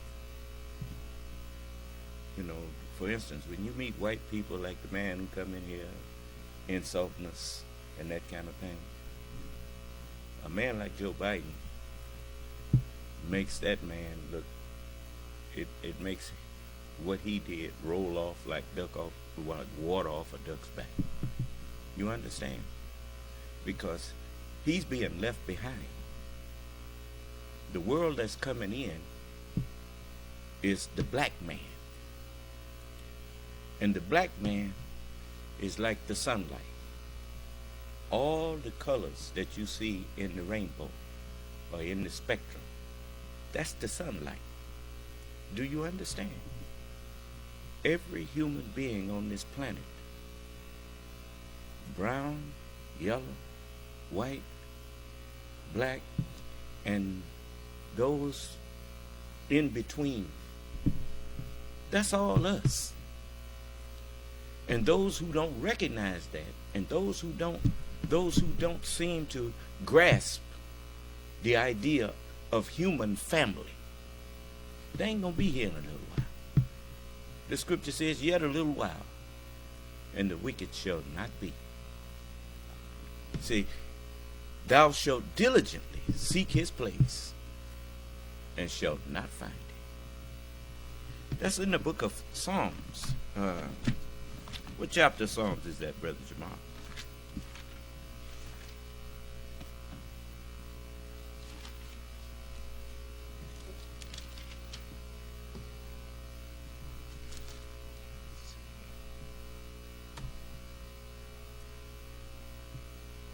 Yes, I'm telling you, it's just put in there yet a little while. That's it. That's Psalms chapter 37. Psalms chapter 37. See, if y'all knew the scriptures like I do, I told you I've been knowing the scriptures since I was a child, a little boy. Ever since I was old enough to talk, my mother was teaching me to recite Bible verses. And if you knew the Bible like I do, I wouldn't have to tell you to go to no chapter. You'd know that it's in there. Do you understand? This is chapter 37, and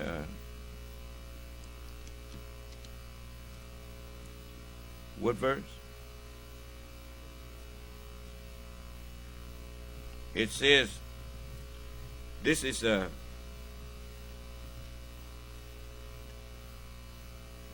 think I'm going to start at the first verse.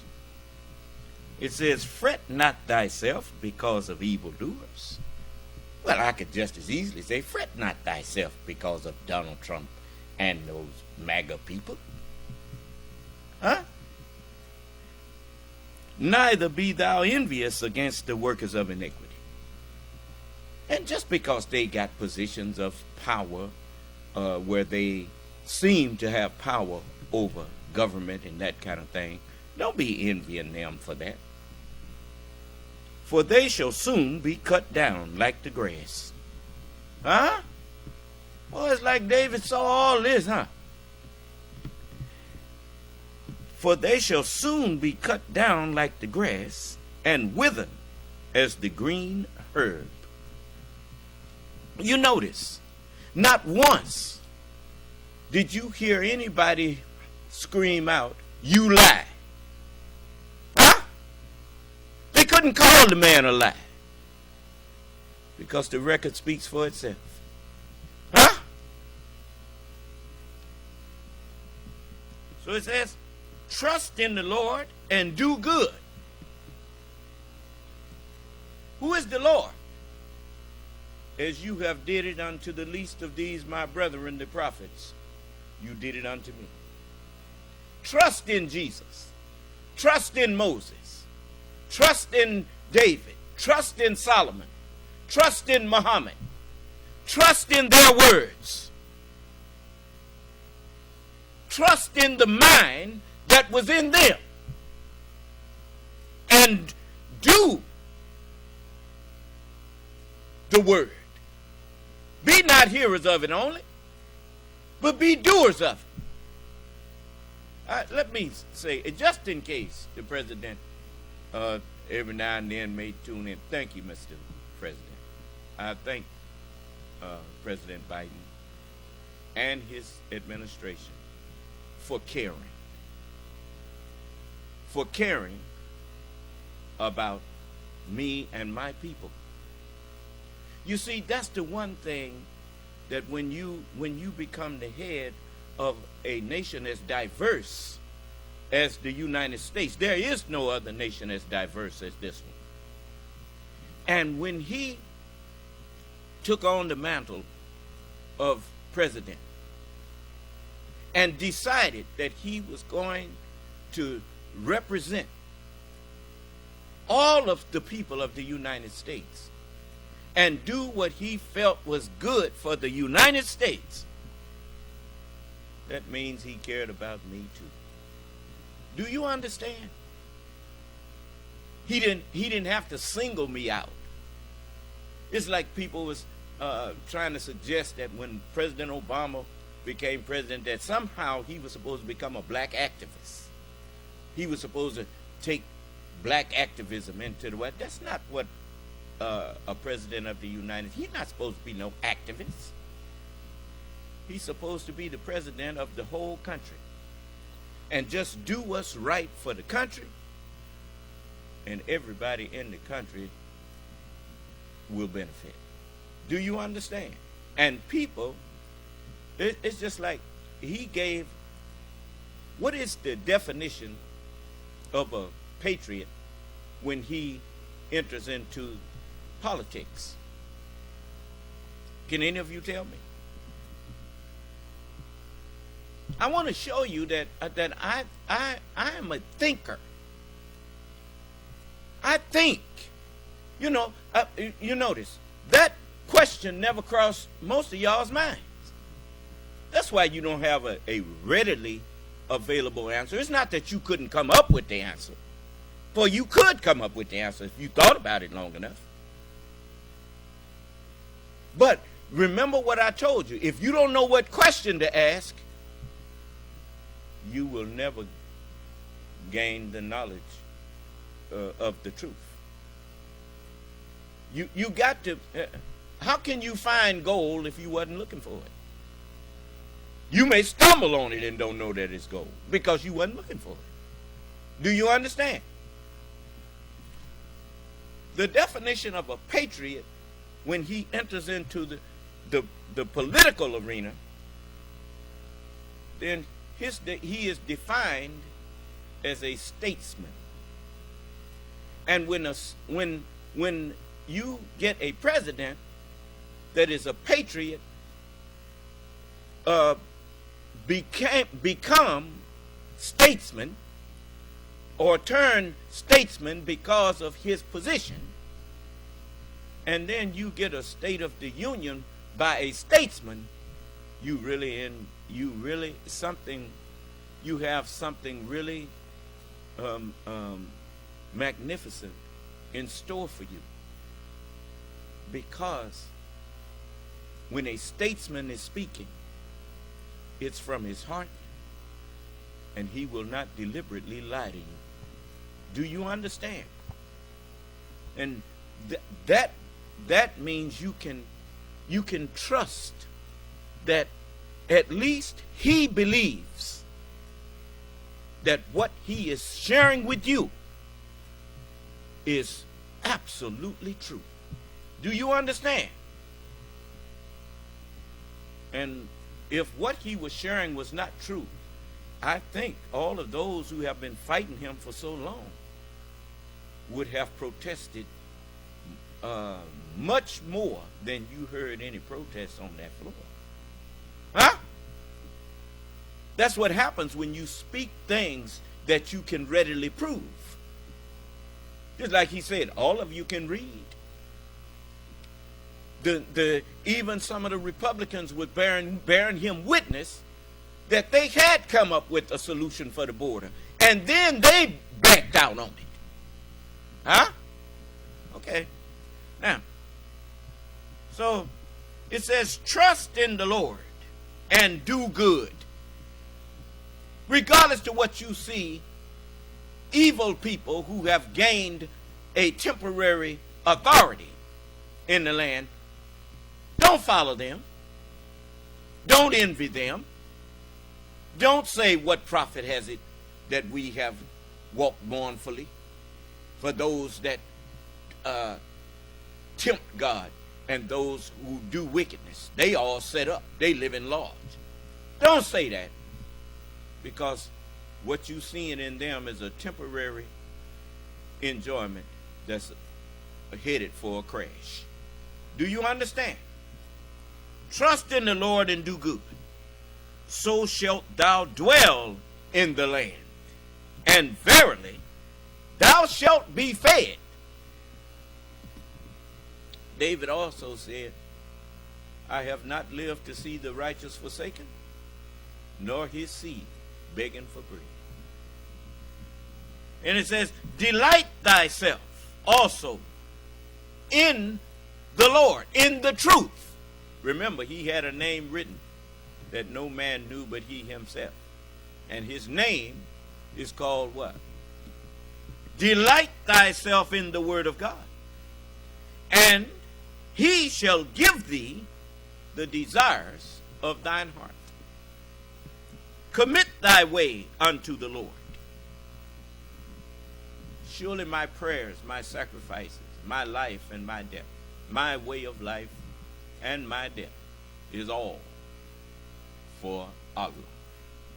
Commit thy way unto the Lord, unto the word of God. Trust also in him, and he shall bring it to pass. Huh? And he shall bring forth thy righteousness as understanding, as the light, and thy judgment as the noonday. Huh? Crystal clear. No doubt in it. Rest in the Lord. Once you enter into belief in the word of God, stop there and stay there. Rest there. Do you understand? You know how to you go in court and they put on their case and they say, the prosecution rests, Your Honor. Huh? Rest what? I rest on everything that I have presented to you here. I have, in my opinion, proved my point. Huh? And it says, rest in the Lord and wait patiently for him to explain everything to you. Fret not thyself because of him who prospereth in his own way of conning people and telling a big lie and then telling a bigger one to cover that one. Huh? He couldn't even be true to what Hitler said. Hitler didn't say tell a big lie and then start making it complicated by telling the bigger lies. Huh? And that's why he's getting in trouble. He didn't even know how to follow Hitler. And if he had had any sense, he wouldn't even went down that road, because Hitler's way ended in Hitler's suicide, according to them. I didn't hear you. Okay. It says, rest in the Lord and wait patiently for him. Fret not thyself because of him who prospereth in his own wicked way, because of the man who bringeth wicked devices to pass. Cease from anger and forsake wrath. Fret not thyself in any wise to do evil, because anger and wrath makes you go and do things that you were told not to do. Do you understand? That's how you determine when you have faith in Allah, and when you lose your faith, you start acting in your own way instead of the way that his instructions said. But is it not written? Vengeance is mine, saith the Lord. I will repay. I will repay those people who mistreated you. Do you understand? So it says, cease from anger and forsake wrath. Fret not thyself in any wise to do evil. For evildoers shall be cut off. Yeah. They shall die. But what happens? Look at this light that's on in here. You can cut it off. I mean, because you can cut off the electricity that's flowing through it. Well, Allah can cut off the electrical signal that's making your heart beat. Do you understand? They shall be cut off. But those that wait upon the Lord, they shall inherit the earth. For the meek shall inherit the earth. And just in case you don't know who the meek is, Jesus said, I am meek and lowly of heart. I didn't hear you. So, if you ain't like Jesus, you ain't the meek. But David was like Jesus. Moses was like Jesus. All of the messengers of God was like Jesus. Jesus was like everybody else that was from God. And I am like them all. But I'm also like you. As the book says in Hebrews, it says, for verily, this is the second chapter of Hebrews, and it describes me in this way. In the 16th verse, for verily, he took not on him the nature of angels, but took on him the seed of Abraham. The afflictions that you suffer, I suffer from. The things that tempt you, they tempt me too. The human feelings that you have, I have them too. Do you understand? And so it says, wherefore, in all things it behooved him to be made like unto his brethren, his slave brethren. It says that he might be a merciful and faithful high priest in things pertaining to God, to make reconciliation for the sins of the people. Huh? And so For in that he himself hath suffered being tempted, he is able to succor them that are tempted. Huh? I'll tell you in a minute. You know, you may have did something you ain't had no business, but that ain't no reason to kill yourself. All right. You know, the self-accusing spirit is something. That's why you bring your burdened mind. When your mind is burdened, you notice the first thing I tell you is just calm down, don't worry, let's talk about it. Now tell me what the problem is. And when you tell me what the problem is, I tell you what the solution is. Do you understand? And the solution ain't never go kill yourself. No, don't never go kill yourself, because to him that's joined to all the living, there is hope. A dead man ain't got no more hope. That's the end of it.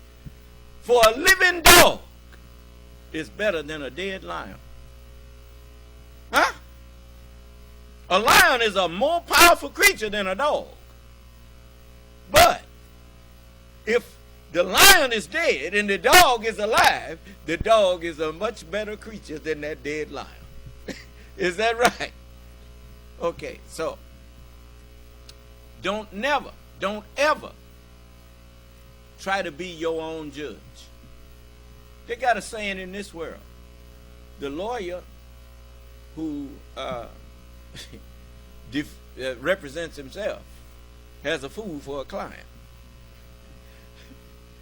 And since you don't know the truth, how can you be a just judge of yourself?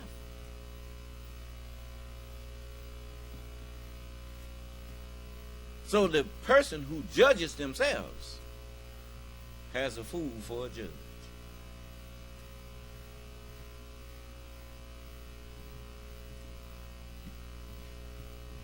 You know, in a real court of law, a judge just does not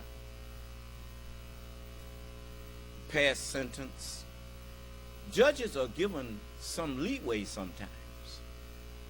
Sometimes a judge will pass a sentence and then suspend it,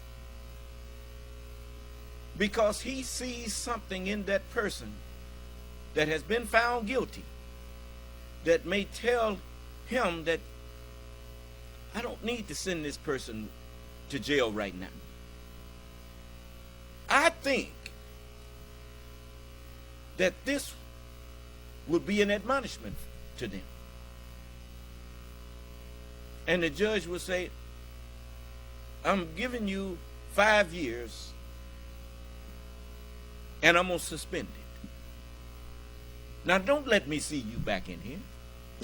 Do you understand? It's the same as telling that when Jesus told that woman. He said, woman, where's your accusers? They're about to stone her. And when Jesus found that she was guilty of what they said, he said, well, he among you that's without sin, cast the first stone at her. And then he made them be judges of themselves, since they know so much law.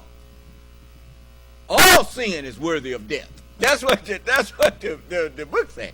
Now, I don't see y'all ready to stone yourselves. And so they threw the rocks down. And Jesus told her, well, okay, where are your accusers?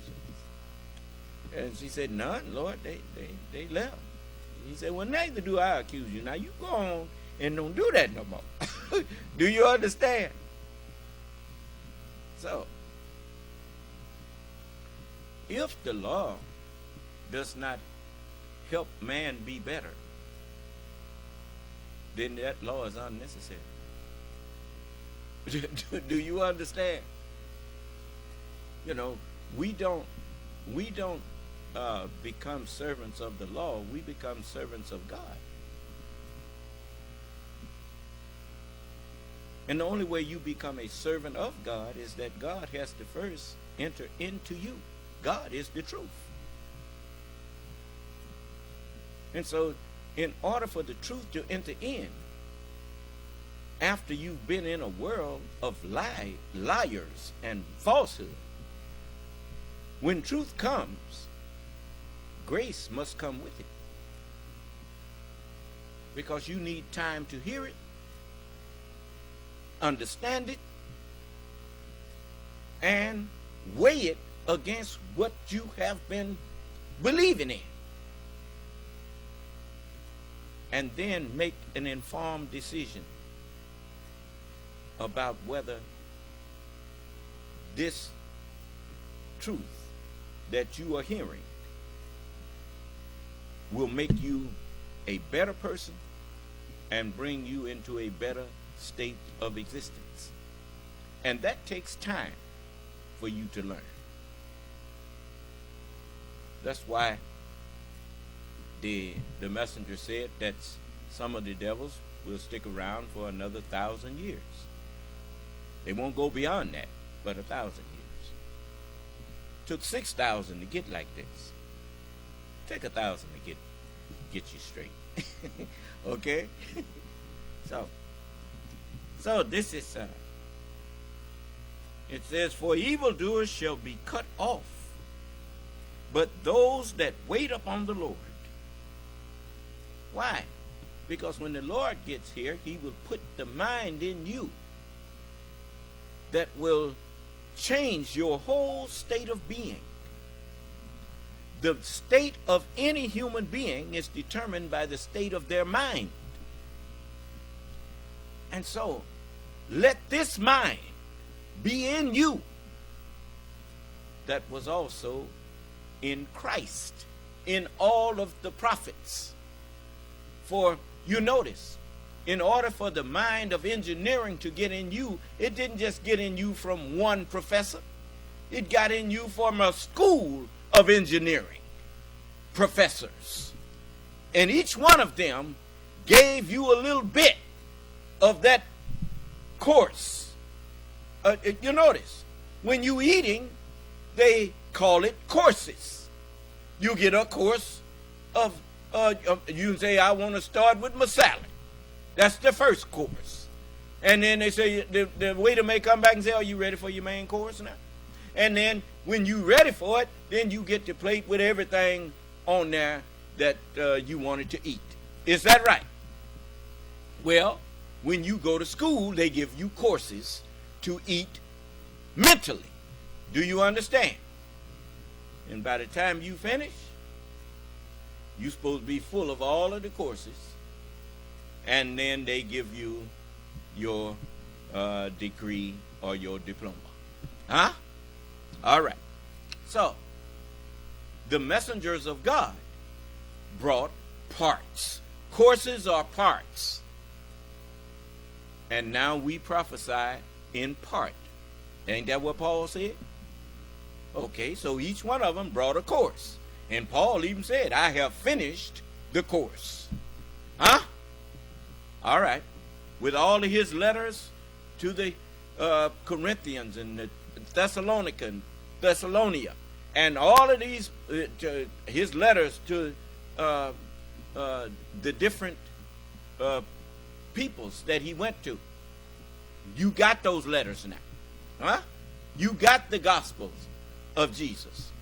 You got Jesus' course. You got Isaiah's course. You got Jeremiah's course. Well, now the teacher of those courses is standing here talking to you. You waited, those who waited for me, as the book says, it says, for evildoers, this is the 9th verse, shall be cut off, but those that wait upon the Lord, they shall inherit the earth. How you going to become the meek? You're going to have to let the mind that was in the prophets get in you. Now, how is it going to get in you? Somebody got to teach you. That's where I come in at. I am the Lord. Do you understand? And it says, for yet a little while, and the wicked shall not exist. They shall not be. You remember Shakespeare said this? To be or not to be? That is the question that you had better ask yourself where you stand. Because if you want to be, you're going to have to stop your wickedness. Do you understand? Yet a little while, and the wicked shall not be. Yeah. Thou shalt diligently consider his place, and it shall not be. You won't be able to find nobody that's wicked. But the meek shall inherit the earth. There's your answer. You inherit something after somebody else is dead. I ain't hear you. I think I'm going to leave it right there.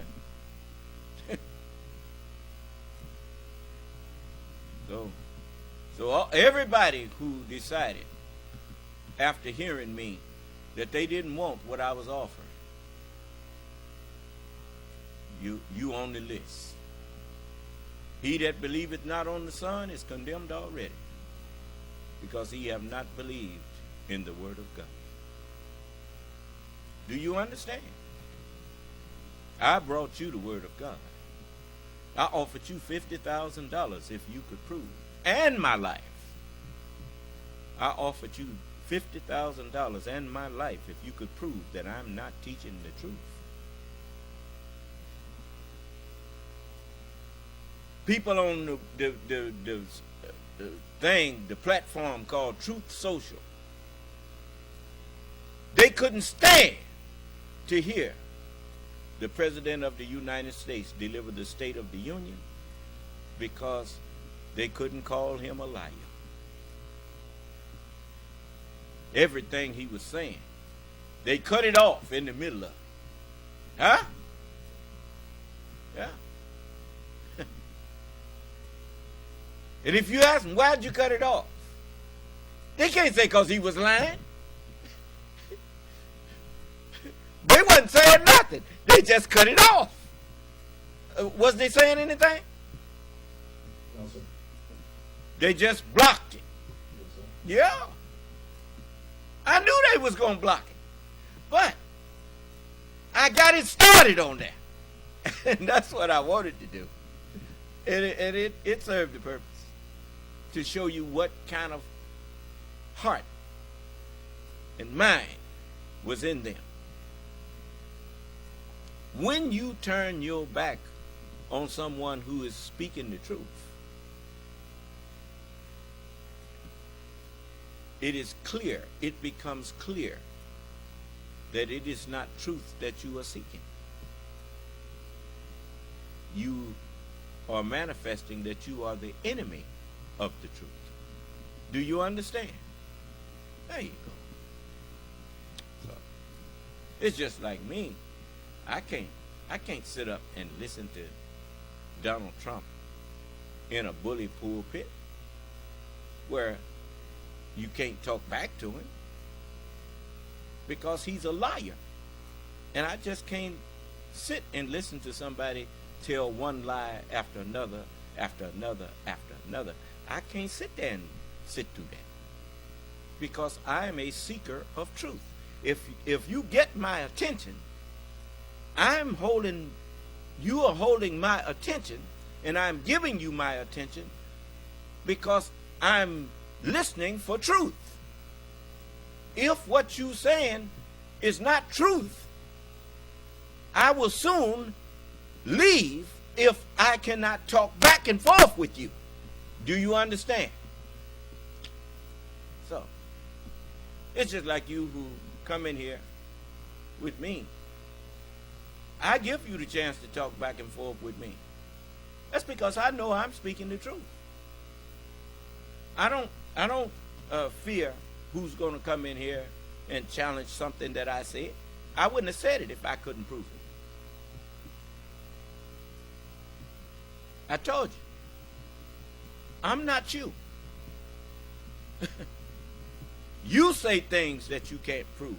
You speak of your beliefs as though they are facts. And all they are your own beliefs. And everyone is entitled to their own beliefs, but not their own facts. You heard that from the white man. He told you that. So you've seen it. It says, the wicked plotteth against the just, and gnasheth upon him with his teeth. The Lord shall laugh at him, for he seeth that his day is come. You see me laughing at him all the time. I did hear you. See? Now, this was written before I even read it. I was doing it. Huh? You see me laugh at him all the time, don't you? Yeah. Because I see what's coming to him. The wicked have drawn out the sword and have bent their bow to cast down the poor and needy, and to slay such as be of upright conversation. Their sword shall enter into their own heart, and their bows shall be broken. Well, that's the truth. Every spoken word that what did the book say? Every idle word that men shall speak. What happened to Donald Trump when he took out his sword and tried to stab E. Jean Carroll with it? It entered into his own bosom, didn't it? What happened to Fox News? They pulled out their spoken word and hurled it against Dominion. And what happened? And Dominion hurled it back at them, and it killed their lie, didn't it? Yes. You see the truth of this now? The word of God is not a lie. It is the truth. And it's now coming to pass. All right. So, it's after 10. And I'm going to let it go right there. So may Allah bless us and keep us safe. And again, I thank Allah for President Biden and his administration. And he told the women something that I remember telling you this myself. Look, you outnumber men in this country almost 5 to 1. If you don't like something that's going on, you can vote them fools out of office and vote people in there that will make sure that they respect your humanity, respect you as the other half of man, and not try to turn you into a slave. Now, you have it in your power to remove all of these people from office, including people on the Supreme Court that think they can take their personal view and alter the law. You can impeach senators. You can impeach Supreme Court justices. All you got to do is elect people to Congress that are willing to do that. And then you can put a court up there that's going to obey the Constitution and not try to misrepresent it. So it's in your power. I'm talking to the women. You ain't nobody's slave. Stop acting like a slave. God said man is the head of the woman, but God's idea of man, he said he made man in his own image. And if you want to know what the men are, he said, set your face for religion, being upright. If a man is not upright, he is not man.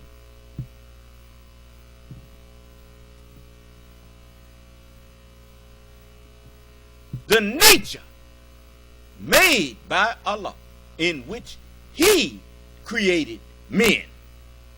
Do you understand? The whole duty of man is to fear God and keep his commandments.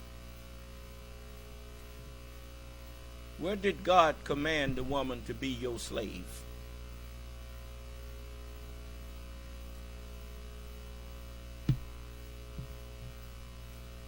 Call no man on earth master, for one is your master. And that's Christ. The messengers of God are the masters of the universe. They are the masters of humanity. That's why you were told to let the mind that was in them, let it be in you.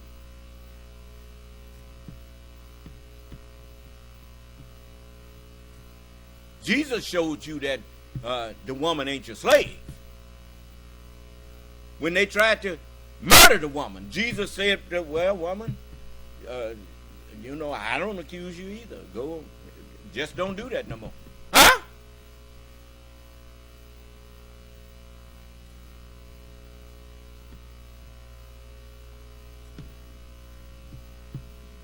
You have a duty to obey the man of God. But you ain't got no duty to obey the man of the devil. Submit yourselves therefore unto God, and resist the devil, and he'll flee from you.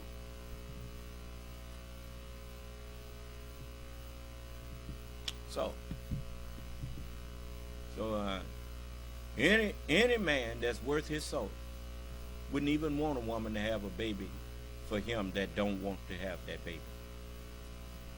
He thinks more of himself than that. Do you understand? So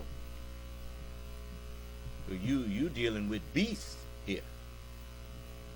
Beasts force themselves on people that don't on somebody that don't want them. Huh? Rape. No.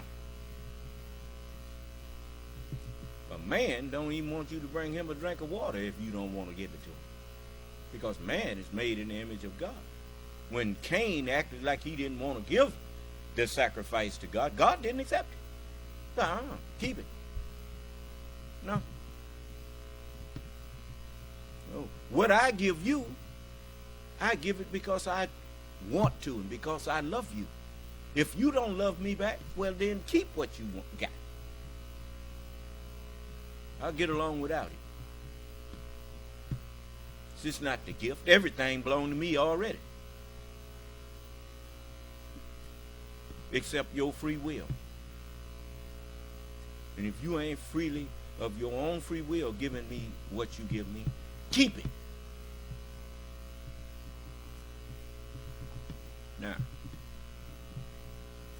Now anyway, so I have daughters, I have sisters, and I had a mother. And I would not stand for you making my mother your slave, or my daughter, or my sister. No, she ain't your slave. She's free. And if everybody ain't free, ain't nobody free. So, but you always got these devils walking around here thinking they supposed to enslave people because they some lazy, trifling people. So, I'm offering them a chance to change. That offer is going to be withdrawn pretty soon. All right. But for now, as the book says, for all this, his anger is not turned away, but his hand is stretched out still. May Allah bless us, keep us safe and in our right minds. May Allah's Salam Alaikum.